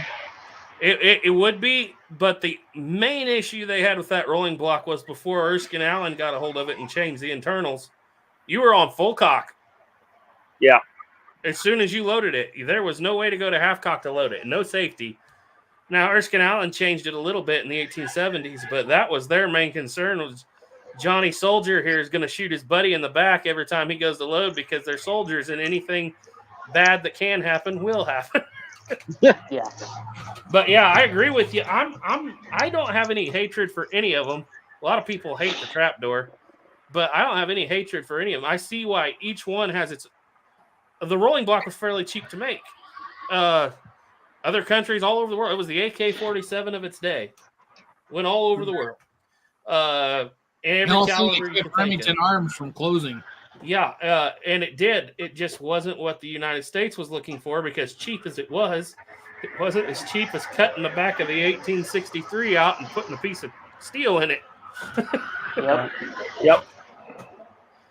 You got any thoughts, Madras? I know you're a Martini Henry guy, so you're in a whole Yeah. different world. The Martini Henry's a beast all to itself. He's looking It down is. on us plebs. Yeah. I was like, only if you guys had adopted the Martini, you would have been successful. No, you brought up a good point about shooting in the prone with a trapdoor versus the rolling block. And I was sitting there thinking, with the Martini Henry, that would be difficult to do. You'd have to flip it sideways, undo the breech, or the lever, and then reload. Versus the trapdoor, where you can sit there in the prone, flip up the breech, and reload faster. But Yeah. There's one thing I've noticed though in shooting trapdoors is if you flip the door open and that gun is perfectly horizontal. Yep. A lot of times that thing will come in, turn backwards, and fall right back into the Yep. action. So I did some. some- It happens to me when it hits my shoulder or my hat. Yeah, That's it's when got to it be So- pointed muzzle up I or did- muzzle down to really effectively. Well, it's So- the rules say go muzzle down if you can. Yep. That's Gravity's your the friend. drill. Even it a little bit, but keep your hat brim out of the way. That's the main thing. yeah, I did quite a bit of shooting from the prone the other day, practicing for the Cabin Fever Challenge. And honestly, the worst obstacle for me, because I was being pretty gentle with raising the door up, so it was staying up. My biggest obstacle was the cartridge box. Because, yeah, like I said, you lay down, that cartridge box flops over, and all your rounds go flying out. Forgot about that. We timed you, and I don't remember what it was, but from the prone, you were absolutely rapid firing that door from the prone. I didn't have a problem with it from the prone because all I'd have to do is, like I said, gently open that trap, the breech open, let it sit there, and then grab my cartridge, set it into the breech, and then basically just give it a little push into the chamber and lock it, and we're ready to go. We're talking better than 30 rounds a minute from the prone, probably. It's pretty quick. Like that's around every 2 seconds. That's quite a bit. that's very I quick. forgot about that. But yeah, the whole cartridge box thing, there's a reason why they abandoned them Yep. within a few years and went to, because I think they had McKeevers for the 5070, if I remember right. I know they had another modified pouch. I can't remember what the heck it was called. But yeah, they got away from the old Civil War box. And there's a reason why at Wagon Box they dumped rounds into this hat. I got to remember, was it 1,700 or 2,700 rounds they got off there? At Wagon Box, they had 7,000 in reserve. Yeah, but they got over 1,000 fired. Yeah, they fired a lot. I don't think it talks about it in the Red Cloud books. So what you're saying for the Cabin Fever Challenge, I then you have 5 rounds in my pocket for the standing, and then just have the rest of them in my Forger's cap on the ground. They Indeed. literally piled them on the ground or piled them in their hats at Wagon Box Fight. That's what I'm gonna do, because that cartridge He box got is a pain. Madras has something here. Yeah, okay, so we were talking about US cartridge boxes, and I hated this, I think they call it the Pattern 71 cartridge box and equipment with the British, but it was the same deal where it was, just a leather box. But the thing I found out is, like you were saying earlier, is where they just dump all over the ground. What Yeah. I did like is they had a dump pouch where you could put extra cases in or extra bullet or rounds in. And for some reason, I just like this a lot better. And I don't know. I guess that, I mean, is an antiquated system that they were using with cartridges, but Yeah. yeah, I wish they had some sort of bandolier or something that would have been easier to handle. And the Yep. joys of your ammo being 50 yards behind you. Yeah, that didn't help either. Nothing Vaquero worse. Joel said, "What book are you getting your cartridge box info from?" I was doing the Indian Wars cartridge box or cartridge pouches, boxes, and carbine boots by Stephen Dorsey. I don't know what Duke was reading exactly. Packing Iron was the one that I had. Yeah. Let's see, going through here.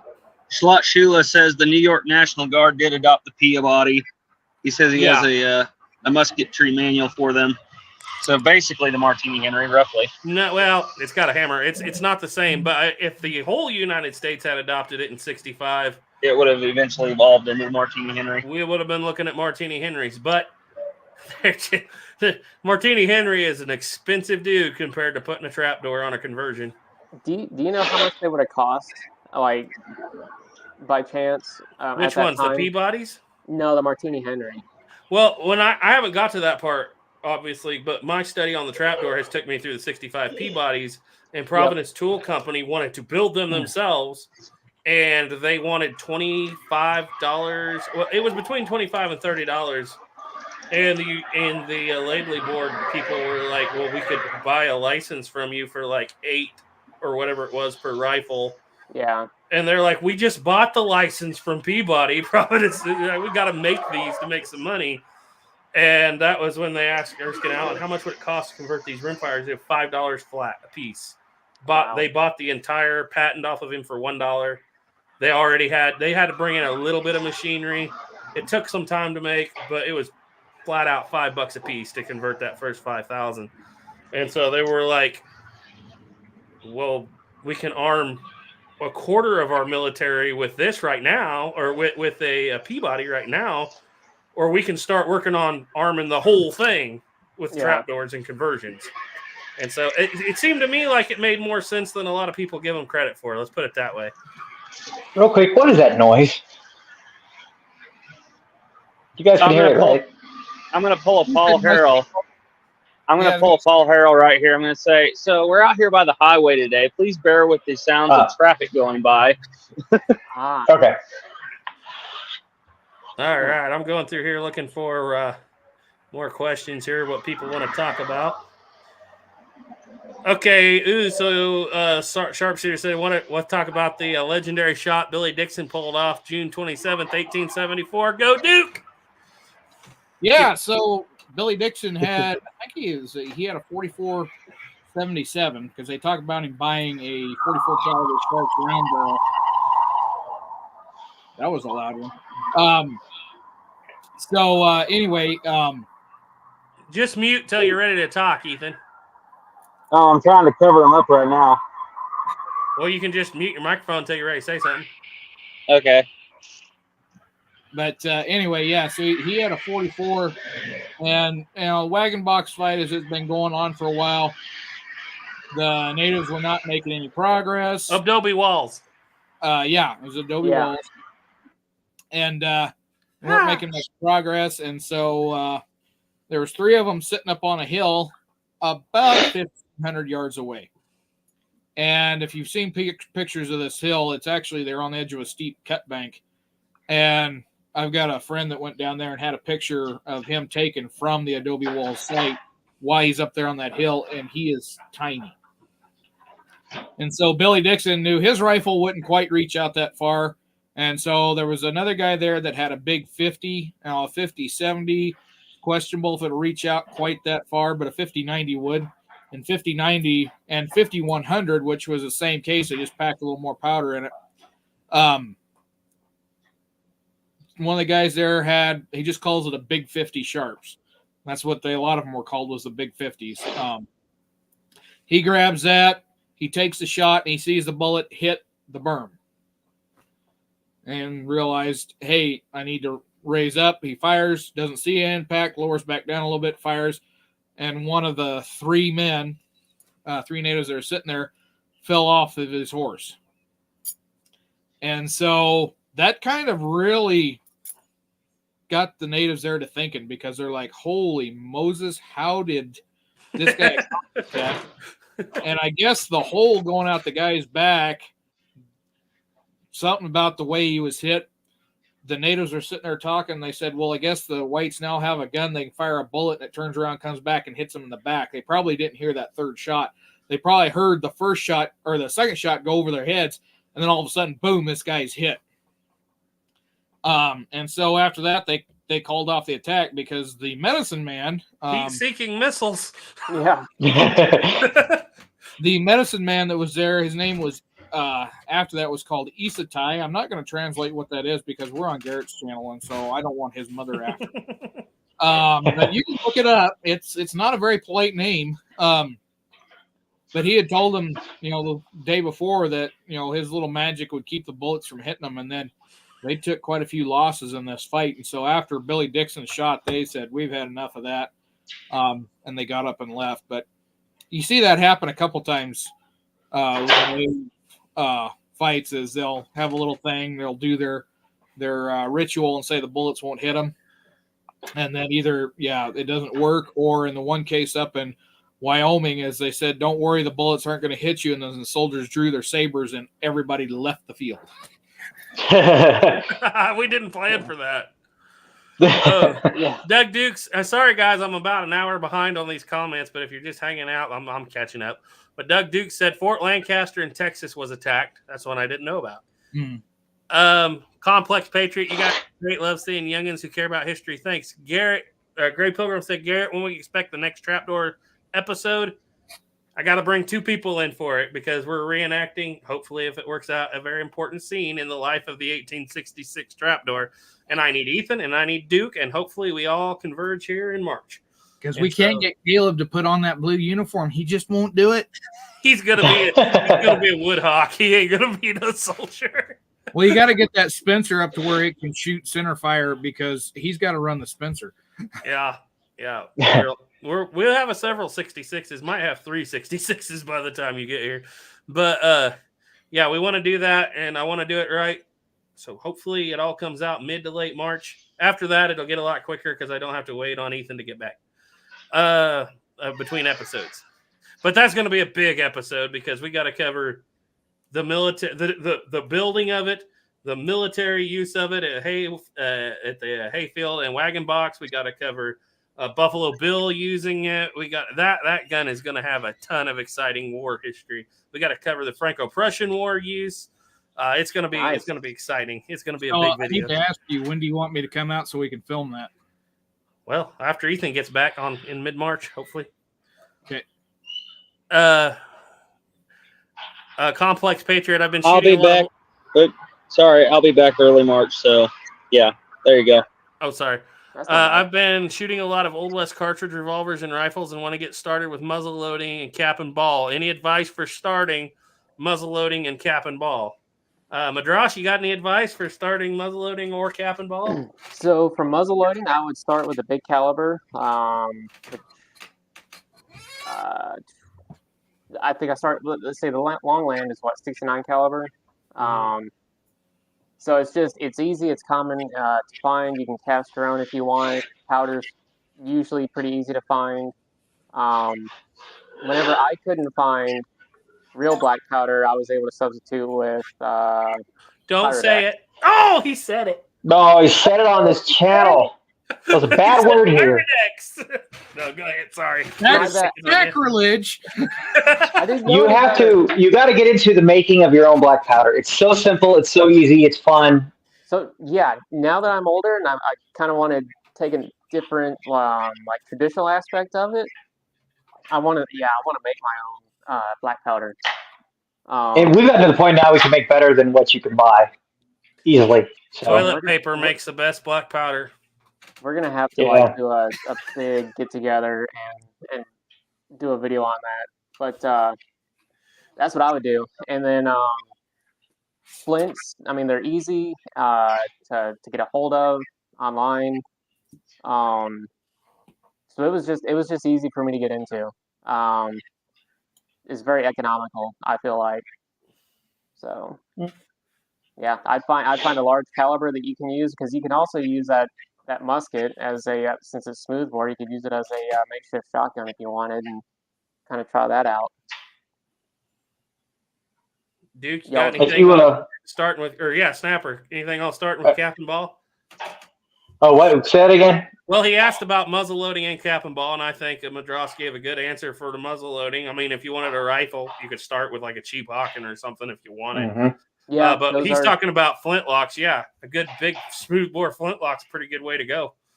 It is, just because of the fact that it's cheap to shoot. Once you have everything, and especially if you're making your own powder, it's next to nothing to shoot, especially these days. That's another reason why I love the cap and ball. You can still make caps. It's a pain in the butt, though. Like, it's an absolute pain in the butt.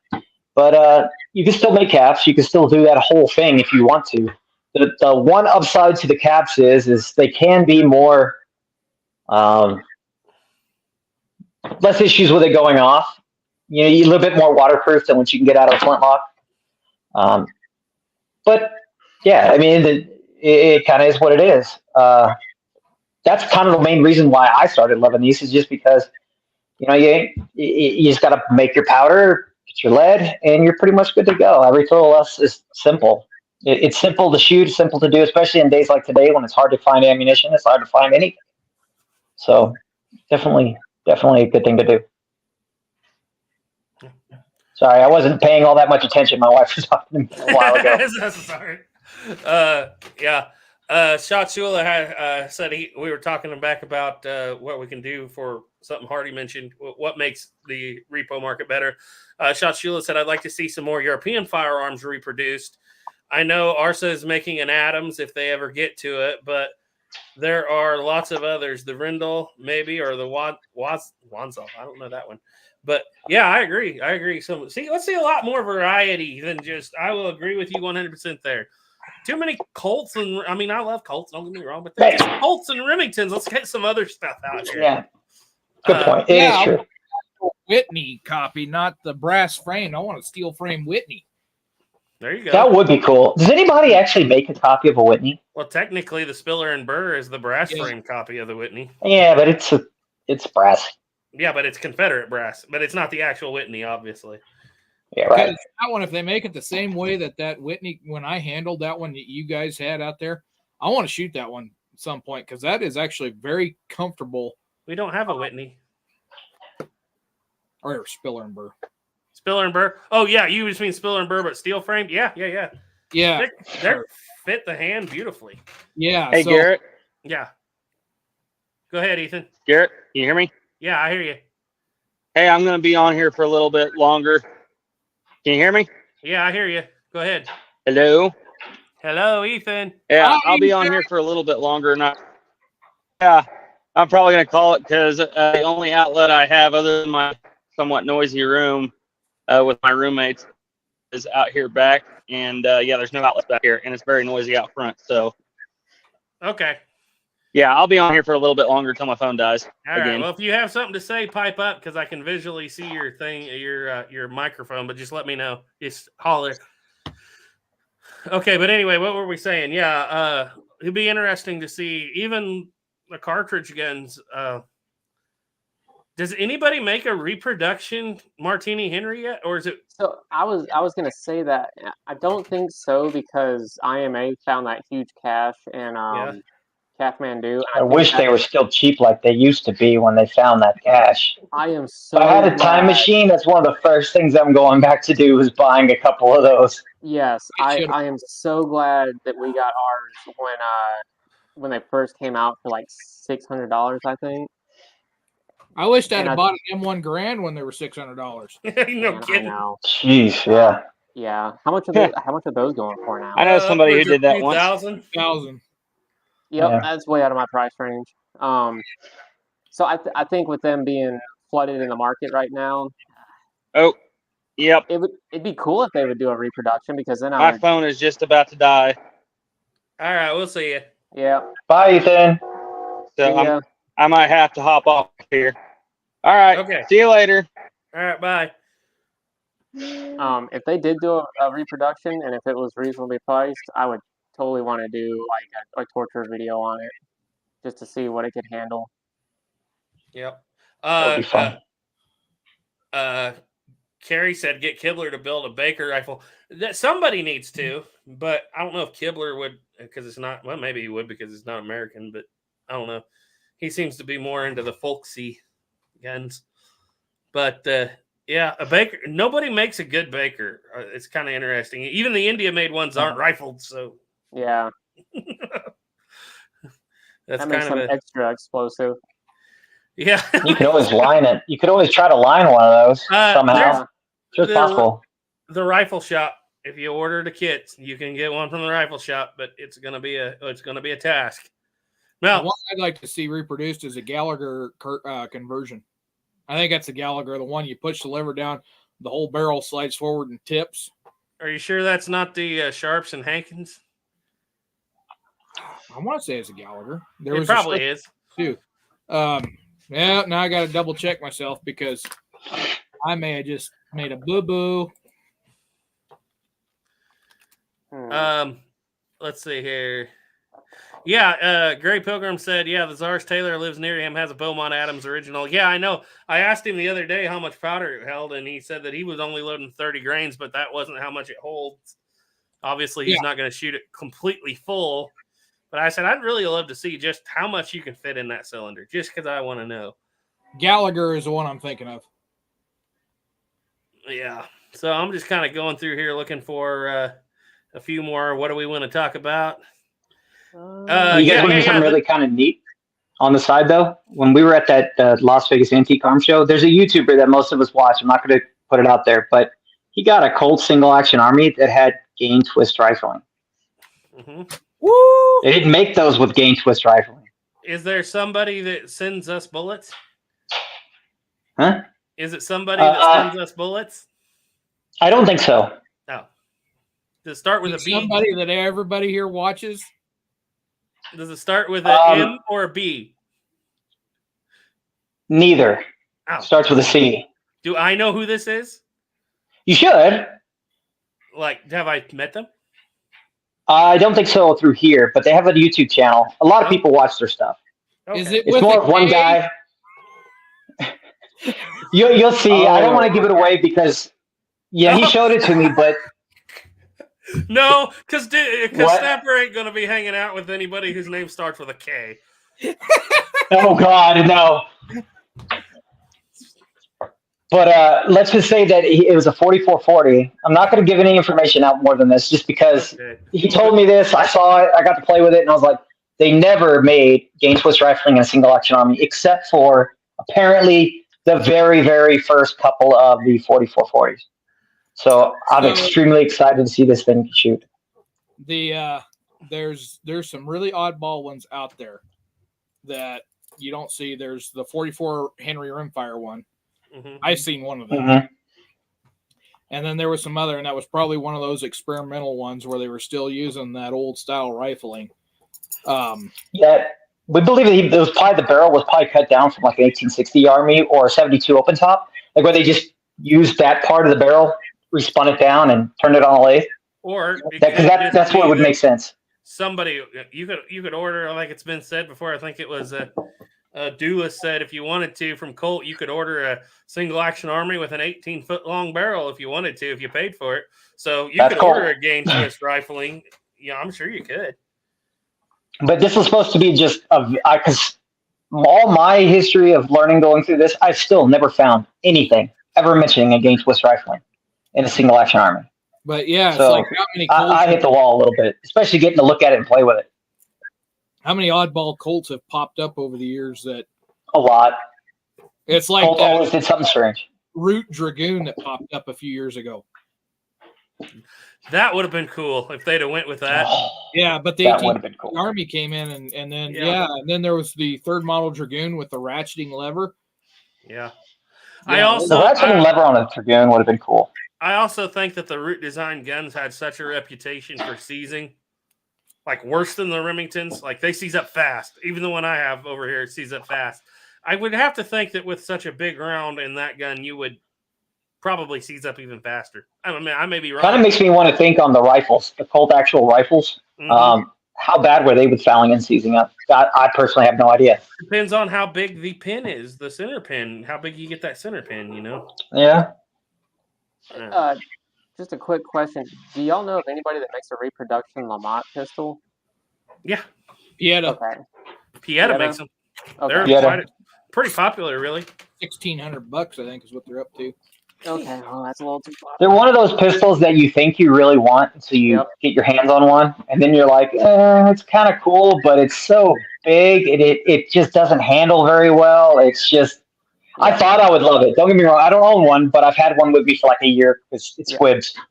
And I thought I was gonna love it. I thought I was gonna love it. And I gotta ask, Snapper, when are you ever gonna send Plowboy that fancy maple so that he can get his gun? It's already in the mail. I sent it to him. He Every actually video is supposed to he be there makes, on the 2nd or the 1st or the 2nd. It's in the mail. It'll be there.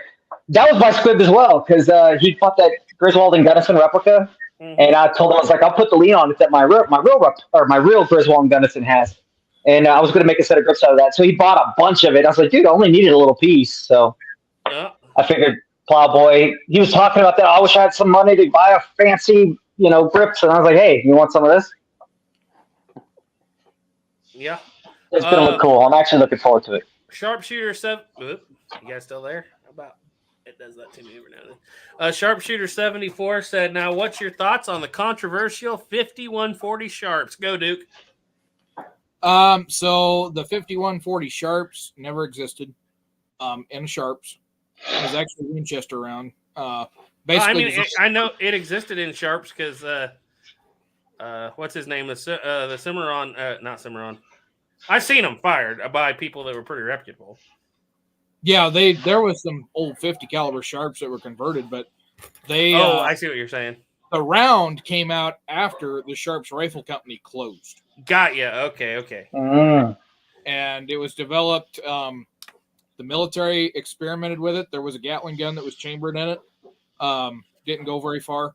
And then it took off really in African big game hunting. Because by the time late 1890s are coming around, that's starting to really become a big thing.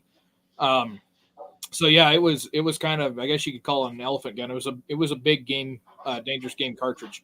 And then I think it was the 450 Nitro, the 500 Nitro Express is essentially a 5140 in smoking. Huh. Yeah, something on that, Madras? Yeah, but I'm looking at, so I'm way out of my element on this one, but I'm looking at a picture of it, and that thing is huge. The Cinnabar shoots one, and he said he only shot 2 shots because he never flinched on a gun in his life, and he developed a flinch in 2 shots. 600 grains. Man, if I could find one, I'd like to check it out. That'd be interesting. I know that the like Duke was saying, the ones that were bored out to, I'm sorry, Duke, I thought you were saying they never were in a Sharp, but the ones that were bored out to actually take that tend to have broken stocks at the wrist. Makes Because sense. the cartridge hit the market in 84. Sharps Rifle Company closed in 81, but it supposedly there may have been a prototype Borchardt that was chambered in that round. I'm sure the first person to order one is like, I want a gun that'll either break me or break itself. And then never shot it and sold it right back. Uh-huh. Caesar said, I want a Mississippi rifle for a long time.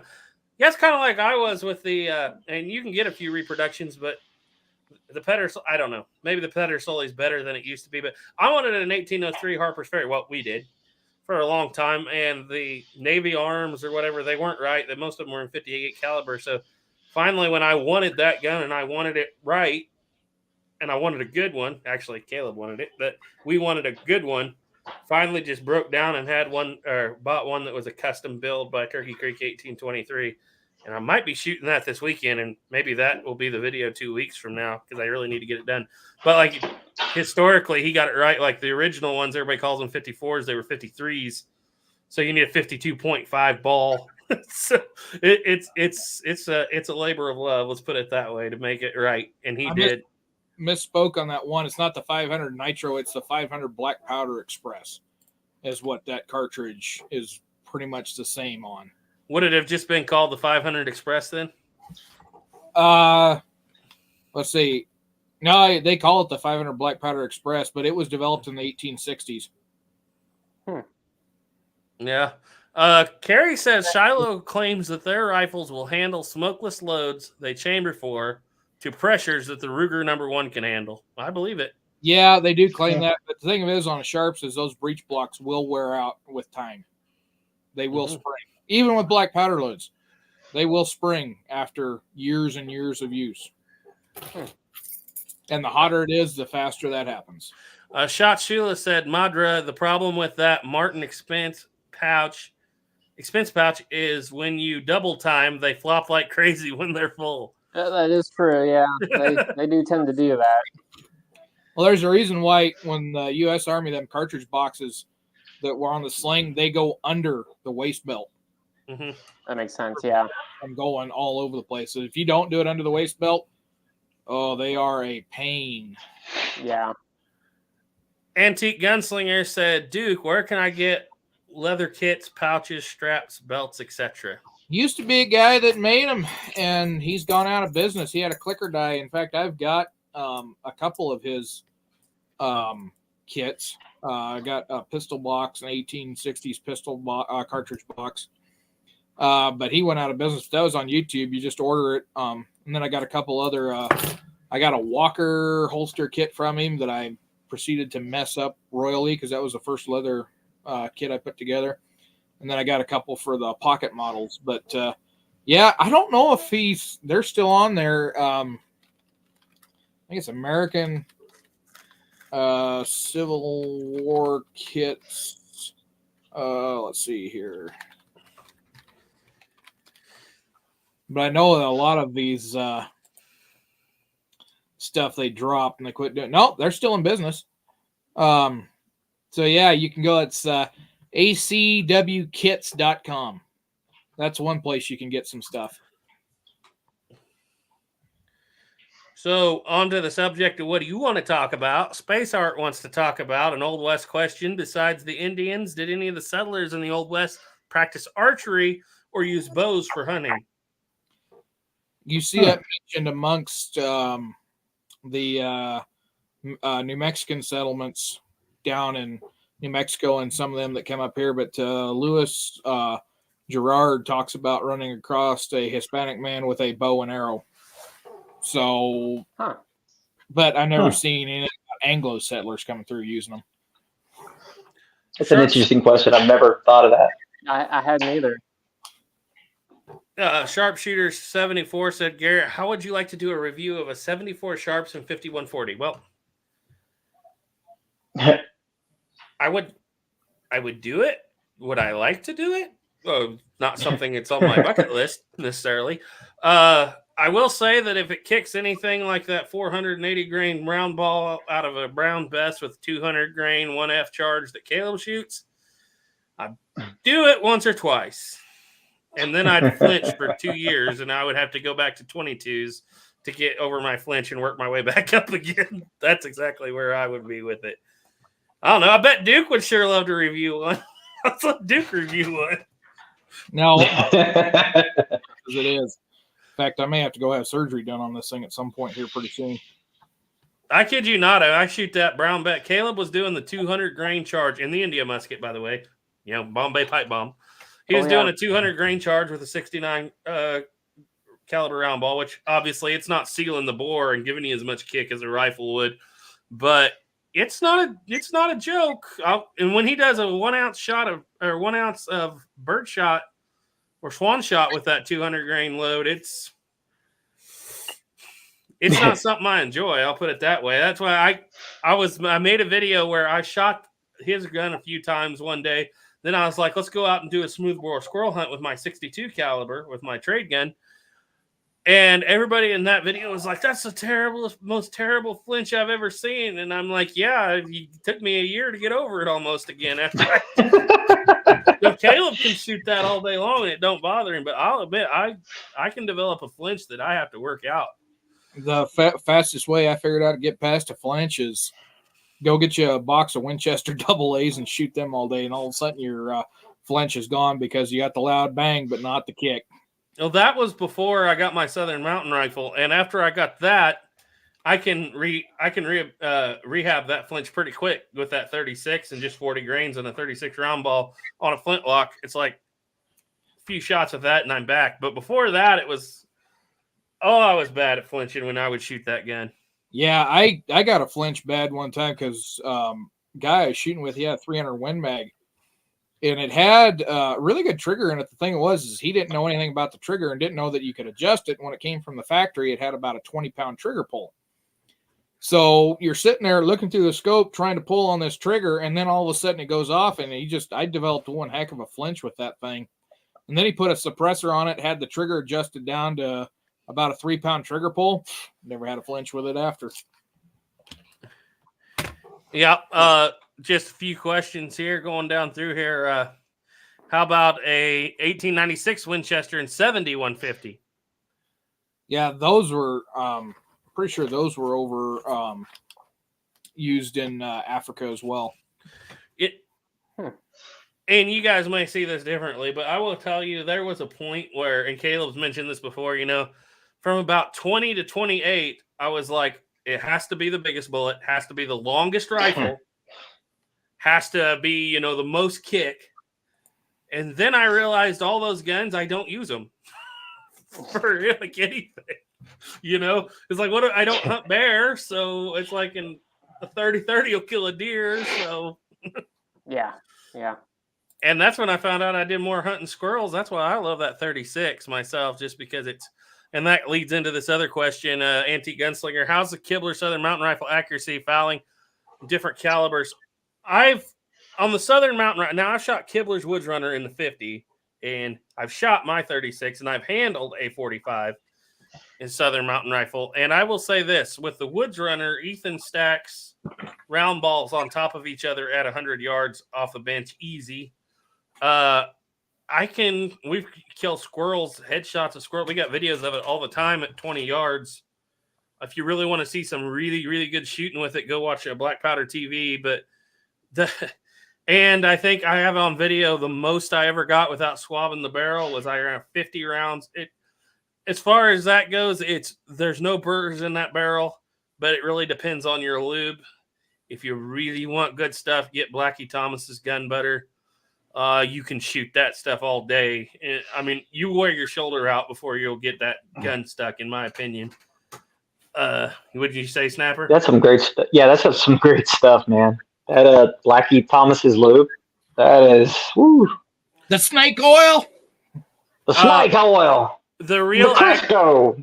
The real accuracy of the Southern Mountain or the Kibler guns comes from their extremely fast lock time. So like with my 36, it's just as accurate as a 22, pretty much. I would say that would be very similar to what Jake's was. It has more kick than a 22, but it felt like that thing is just dead accurate if you do your part. Well, I'm shooting a little bitty 35 caliber round ball and a 36 patched with 30 to 40 grains behind it. A real squirrel rifle. Like you can punch it up a little bit, but it feels like a 22, even though it's more like a 9mm ballistically. Just to say that I have a bad flinch when it comes to flintlocks, and that was one of the very few flintlocks I ever shot where even through the slow-mo, I was actually proud of myself. I was like, holy cow, I didn't move at all. And it's just because it's so well made. Yep. It's just so fast, so well made that even with a flinch, probably still going to hit it as long as the flinch isn't crazy bad. Yeah. Madras, I got to ask, have you ever been into a flintlock rifle or just the smoothbore stuff? Just the smoothbore, but I do want to branch off into the rifle. Okay. like I said, when I leave service, I want to get myself a Kentucky long rifle and a flintlock. Probably 50 caliber is what I'm looking at. Something I can take, deer hunting and stuff like that. The Martini Henry's probably a little bit too overkill to go deer hunting. We don't believe in overkill here. Yeah. It definitely probably will do the job. I took it with me when I went hunting in Texas, but I didn't ever get to shoot it. So Considering I've seen guys shoot a deer with a 300 Win Mag, I think it's just fine. Oh yeah. I gotta say, shooting it with that Martini Henry, you gotta wipe the spit off the stock though. Probably after you. Is it that? I mean, I've never actually. I mean, I know the Martini Henry pretty well, but I've never actually fired one. To be perfectly honest with you, how's the recoil? Honestly, it's manageable. It's not as bad as I thought it would be. I almost want to say my Brown Bess kicked more. But it's the heavy barrel on it just kind of counteracts it, and it's a very smooth operating rifle. I absolutely love it. I haven't done an accuracy test with it, but once I get to a range or something, kind of want to do a video on that. It makes me. How are you making your? Oh, go ahead. I was just gonna say it makes me wonder if in the 1877 or so, I've read reports of the soldiers complaining about being beat black and blue. You think that's just because they didn't hold it right? So I know if you you have to make sure to place your thumb on the opposite side of the receiver. Otherwise, you will, bust your nose with it. I don't know. It's just the way that receiver is designed. That and of course the barrel gets hot pretty quick because when I was reading an account from Warwick's Drift, they were having to take the sleeves off their shirts or jackets and wrap it around the barrel because it got so hot. That's just black powder, though. I mean, that's every rifle is black powder. Yeah, even the Brown Bess was like that. Yeah, but where do you go about getting your ammunition for that thing? Are you making it yourself out of? Yeah, so brass. The shotgun shells. There's a guy out of Australia that makes the shotgun shell, or he necks them down and everything and sizes them correctly. And so I had to order the shells from him. The primers are large pistol primers, which used to be I could get them easy. I don't know about now. I've heard it's getting pretty tough to find. It's pain in the butt still to get large pistol primers. Great. Awesome. Yeah. Right when I want to start shooting again. It's not terrible. I mean, it's possible to find them. They just really want a lot of money for them. Magnum pistol primers are way harder to find than just large pistol primers. Okay. In my opinion, I just bought 1,000, so it wasn't too bad, and it wasn't nearly as expensive as it was a year ago. I bought them off Gunbroker, actually. Okay. I'll check that then. I get the bullets from Track of the Wolf. I think they're .491. I think it's like 460 grain bullets, and paper patch them, and then I just seat them on their own inside. Once I put the powder in, the cotton wad, and then the beeswax. I've never had a problem out of them. Nice. Okay. A lot of people say I never had like a safety issue out of them. But then again, maybe I do. I shoot Indian-made muskets, so I don't know if that says anything. But I just didn't have a reloading press or anything, and I didn't feel a need to. So, yeah. Hey, it works. It works for me. So, but yeah. Kerry Stottlemyre said a 500 grain bullet at 2,275 feet per second will make you question your ability to handle recoil. I bet it will. I bet it will. I honestly, though, I'm kind of with you, Madras, on, I fired a lot of big Magnum rifles, modern Magnum rifles. I broke into to modern rifles with a 7mm Magnum and just went up. Yeah. And I have yet to find anything that with a heavy load knocks me around as hard as that Brown Bess with a big heavy load in it. Yeah, I don't know what it is about that, but it... Because it's coming, and it's a little bit slow. Yep. Yeah. I That think thing- Duke. Did you ever? You were the. I've never tried this, but did you not try a 74 caliber round ball with a 200 grain charge? I tried 69 with Yeah, a, that's what Caleb shoots. But yeah, and I wasn't getting very good accuracy out of mine. But no, I cut mine back to where I was doing 80, 90 grains, and I found out about 90 grains with a patch 715. That brown best can stack them in a group that big at 50 yards, which, everybody like, oh, that at 50 yards. Well, considering that the size of the ball, that is a clover. yeah, yeah, that's pretty. Yeah. Yeah. Ball is almost 1 MOA in size. I'll tell you what. Between Ethan and Caleb, we burn a lot of lead around here through those things. That's the one thing I will say about them. It will eat your lead supply. Oh yeah. You cast your own, Madras? No, I want to. I used to have to buy my own, so I'd have like this big old bag of lead shot, and people at the range just sit there and they'd watch and they'd get curious and everything. But I just sit there and load it up and everything. I'd spend all day out there shooting. I just absolutely loved Were it. you going down there with your rake and shovel at the end and scooping it back? Well, you weren't casting, I guess. So I wasn't casting at that, no. So, but I wish I did. I'm gonna have to get off here. I got a 6 Okay. a.m. wake up, but okay. Well, we appreciate you coming on, and that was Okay. actually a really fun conversation. yeah, Yeah. it was. It's very nice meeting you. Yeah, it's Well, nice meeting you guys. We'll have you back, I promise, because I know when Ethan gets a little more signal, you two are going to have to talk a lot more about India-made muskets. Well, 100%. So a little shy on the first one, but yeah, we'll No worries. we'll get some good conversation going. Yeah, well, we really appreciate you coming on here. And everybody, I will put a link to his channel in the video if you're watching this after it's live. I can't do it right now. But go check out Madras Arsenal. He's got some pretty good stuff. He's been checking out some Western forts and stuff. The kind of Yeah. stuff we all like. Sounds good. All right, we'll see you. All right, see Have a y'all. good night. Y'all too.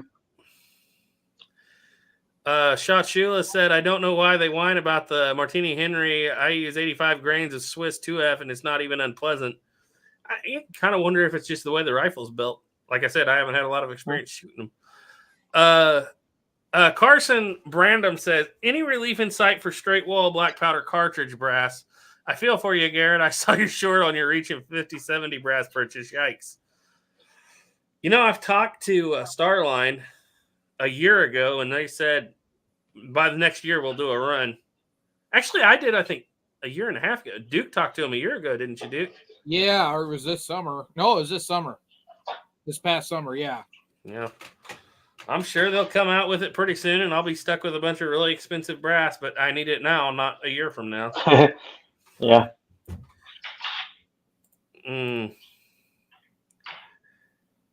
Let's see. A few more questions here. I have been having a lot of fun. A few things here. Shot Sheila's talking about where to get brass.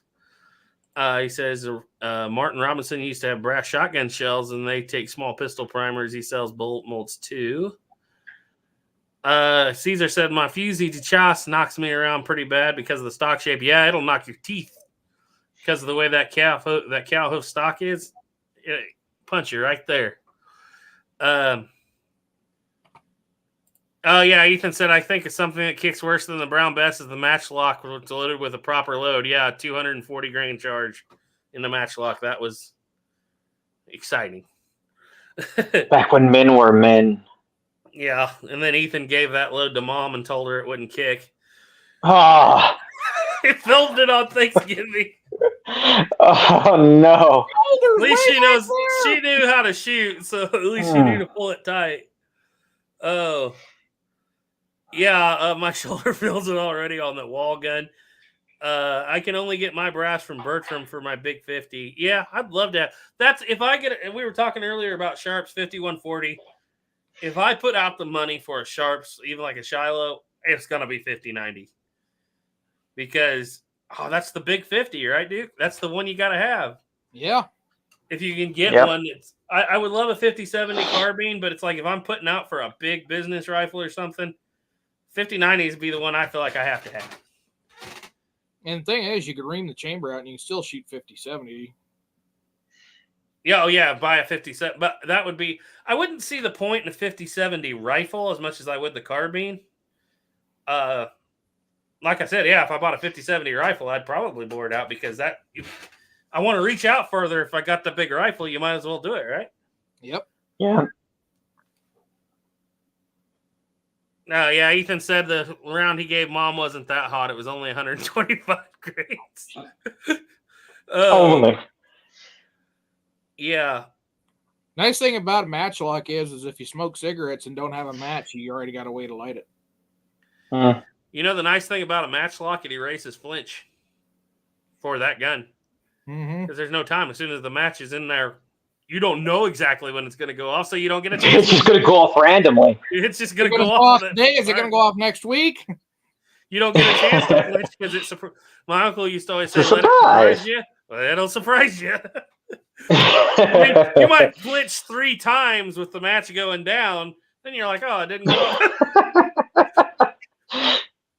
Oh, Sharpshooter said that's my next custom build caliber. I've got even brass for 5090. Gotta get. Salvador said, "Got to get that almost a mile shot."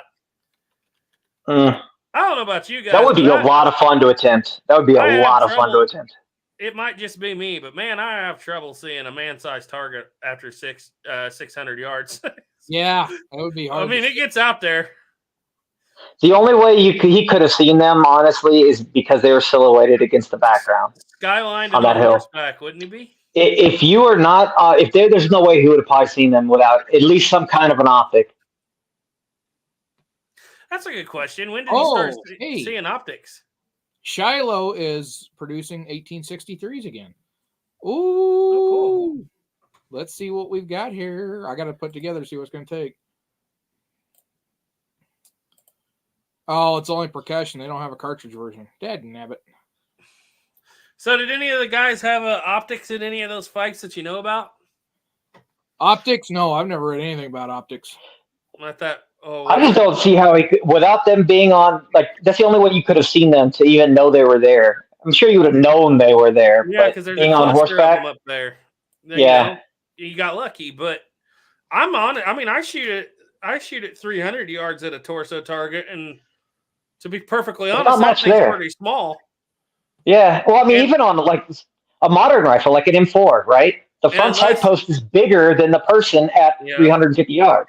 And unless Way it's bigger. painted white, man, it's really hard to see at 600 because I know where 600 is, and it's like that dude is smaller than the tip top. Oh yeah, you're talking your sight post will look like a building compared to the person. You know, yeah. At that kind of distance, it's all luck at that point. But if I was the person who made that shot, it would definitely have been skill. I'd have been like, yeah, it was definitely skill.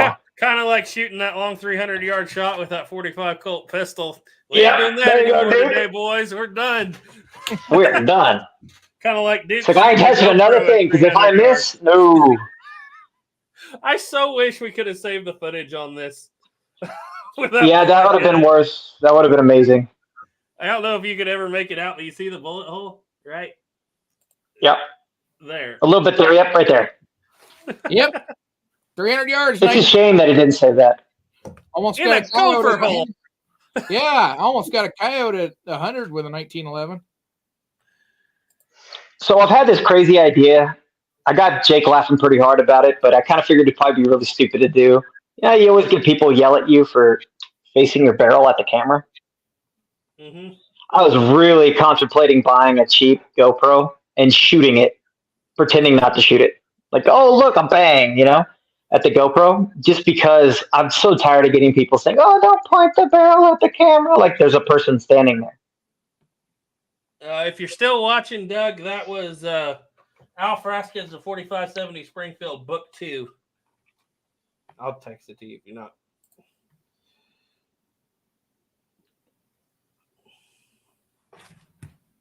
Let's see.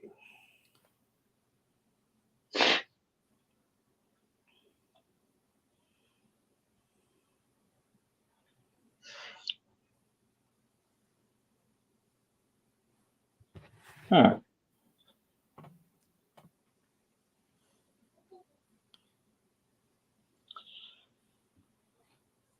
Okay. So,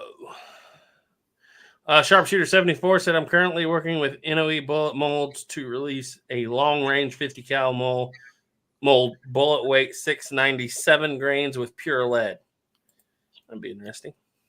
That'd be cool. Whatever happened to our haven't seen him in a long time, our regional bullet mold maker? He used to be your buddy. Oh, Mark Hubbs? No, Kaido Ichiyama. Oh, Kaido? Yeah, he's his still name, around. right? He posts on Facebook or every so often. But yeah, I don't know what the current status on his bullet molds are. But I need to bring you guys all the bullets he sent me because I'm not going to be able to get them tested there anytime soon. And he sent me a bunch of them for to review, and I've never reviewed them. Yeah, Doug, if you want me to, I can email you pictures of those pages here after the show. You can see at least what's going on in there. Let's see. So, Snapper, you got any good videos coming out? I shouldn't say good videos because obviously you're not going to be. Yeah, we know my channel. They know they're not going to be good videos.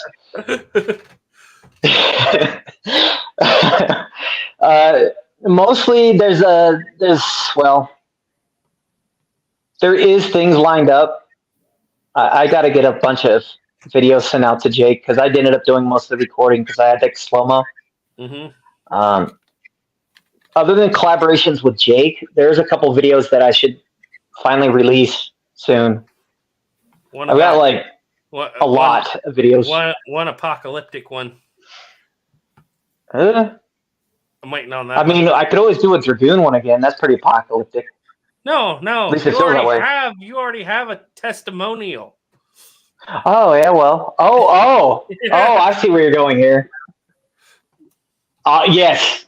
Yes, I completely forgot about that. Yes. That is going to be the next one out. That is going to be going out soon.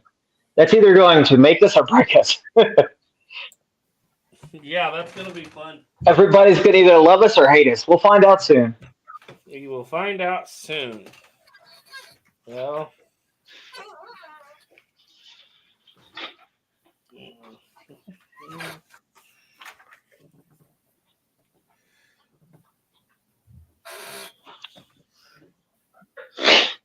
so anyway, I got to take some pictures here. You guys have any more questions there? Shout them out. Sharpshooter 74 said, I don't have too much issue seeing torso targeted 1,000 yards looking through peep sights. You got better eyes than me. You got way better eyes than I do. I believe you because I know it's been done a lot in history. It's just not by me. Yeah. The reason why a lot of those long-range sharps competition guys, their sights, they have the two holes. They've got a hole in the front sight and a hole in the back sight because then you can see the target through the hole and your eye will naturally line up those two holes centered in each other. And then I used to have a H&R Buffalo Classic 1871 4570 that had that setup. I kind of wish I kept it because it was just it's like an H&R breakover rifle, but it was like really, really long. You've seen them. But I was told you could have bored that dude up to 45 120 easy because the steel was good and there was lots of meat in it. Yeah, and you can buy the Pedersoli sharps. You buy a 4570, you can ream that out to 45 110 because they produce that 45 110 the same barrels. It's probably just reamed out to the 45 110. Yeah. But the thing of it is, like if you want to shoot smokeless, stay with 4570 because after that you're just wasting case space. You can't really exceed 4570 pressure safely with those longer cartridges, unless you go into something like a Ruger No. 1 or something like that. Gentlemen, I might have to go here in a second. Yeah, okay, we're about to close it down anyway. I'm just taking these pictures before I forget. No worries. Okay. Ouch.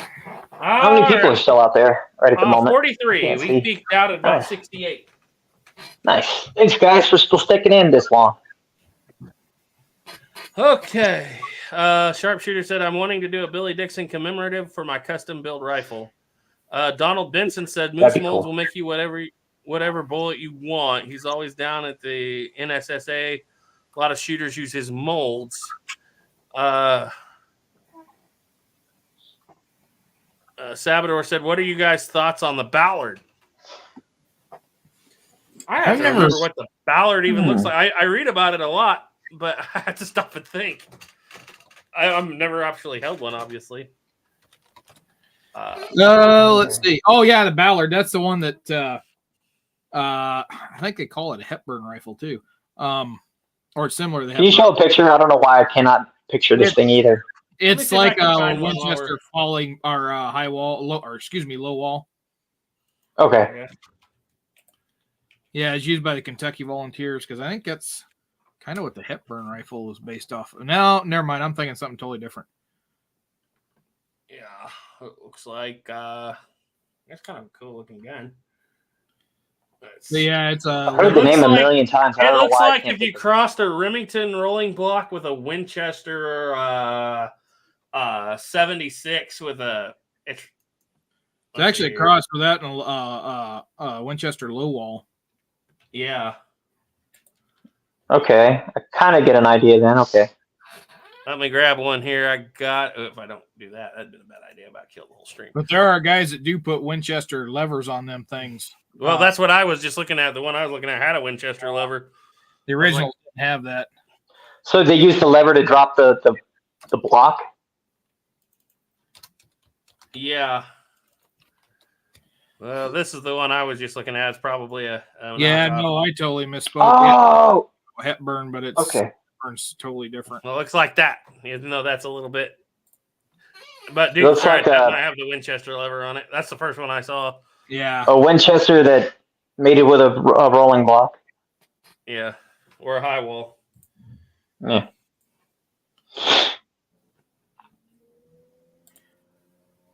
Yeah, the original one didn't have that lever on it. It had a different style lever. Looks closer to a sharp style lever with an extra kink at the back of it.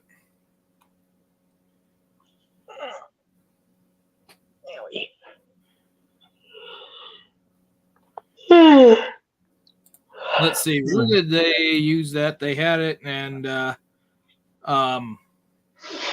there's a lot of variants of it, but yeah, it was 44 Ballard long, 32 long, 38 long, 32-40 Ballard, 38-50 Ballard, 38-55 Ballard, 40-63-70 Ballard, 40-65, 40-70, 44-75, 44-77 Sharps. All the last ones I named off for Ballards. 40-85-90 Ballard, 44-90 Sharps, 44-100 Ballard, 40-90 Ballard, 40-90 Sharps, 45-70 Government, 50-70 Government, 44-40 Winchester, 45-100 Ballard, and 45 Sharps. So they made a bunch of them. Yeah. A lot of them must have been converted because they, let's see, 3,000 were made between 1862 and 1865. And then after that, Ball and Williams took over. Then Merrimack Arms, Brown Manufacturing, and then J.M. Marlin. Doug, you should be getting those pictures right now. Yeah. Thoughts on 1885 high walls versus the Sharps? I still like the Sharps. I think I know what Duke's going to say, and let me see if I can say what he's thinking. Great design. Fine rifle. Just too late in history for me to be interested in it. Yeah, that much. And it basically takes the Winchester, or excuse me, the Borchardt kind of that design, and Winchester basically uses that. But that one was, see, the high wall, that one was made by Browning, wasn't it? Yeah. I think that was one of his first. Yeah, that's the one he sold, or he sent the wood thing to, and Winchester went out there and looked at it, and he's like, oh, by the way, I got this lever action one there, and then the 1886 lever action came out, or vice versa. My thoughts are, my real love of the history, if you're going to be like here, I mean, obviously, if we're not talking about Mountain Men or anything, I love 72 through about 76. So Sharps fits right in there. Trapdoors do, and so does about everything else. Because that's when people really started coming into my area, and so I really like that era. After 1880, I'm like, you got a few northern buffalo herds, but what good to me outside of bears?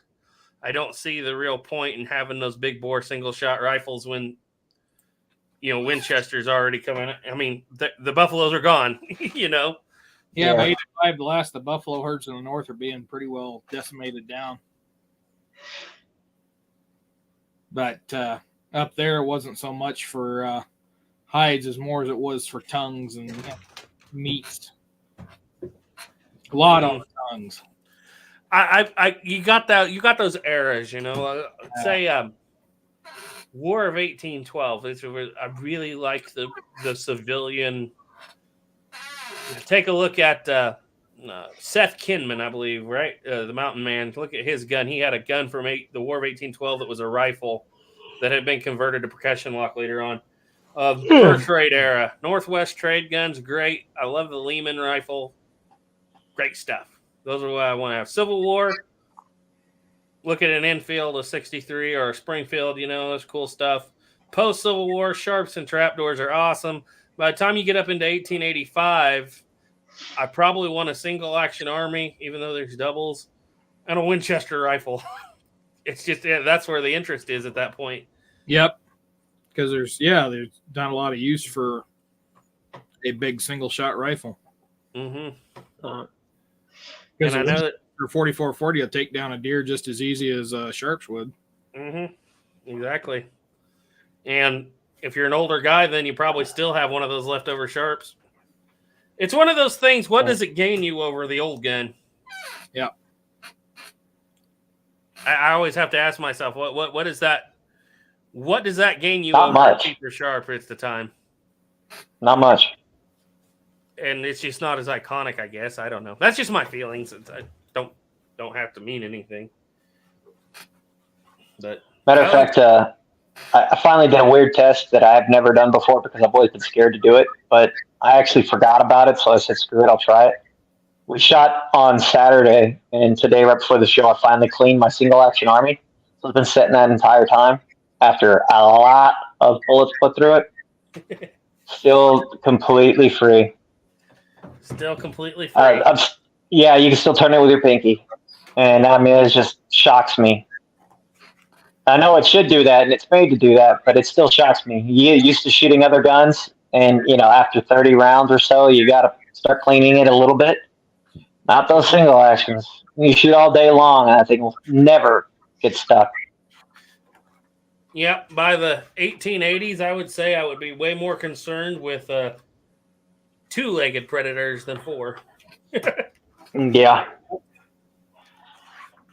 So that's where I'm at there. Well, you guys about ready to Anytime. close her down? Yeah. Because I'm going to have to go take a nap. I've got an odd work schedule. I got to be into work at 3 a.m. Well, Fun. that sounds exciting. Appreciate everybody coming out here. Gina Woods said, howdy, guys. Great seeing my sons, and good night. That was all in one go. Good night, Mama Woods. I And I appreciate didn't pass the whole time, Mama Woods. Yeah, he was a good boy this time. He did a really good job. So that's a pretty good stream for us, and I hope we have Madras back because that was kind of interesting. Obviously, we always do what we always do. We get to talking and forget we have a guest, and I apologize for that, but we were having fun. So anyway, as always, guys, are we having Tales of the Trails next week? Possibly. We're on Okay. stand. All right, we'll write it down as a definite maybe.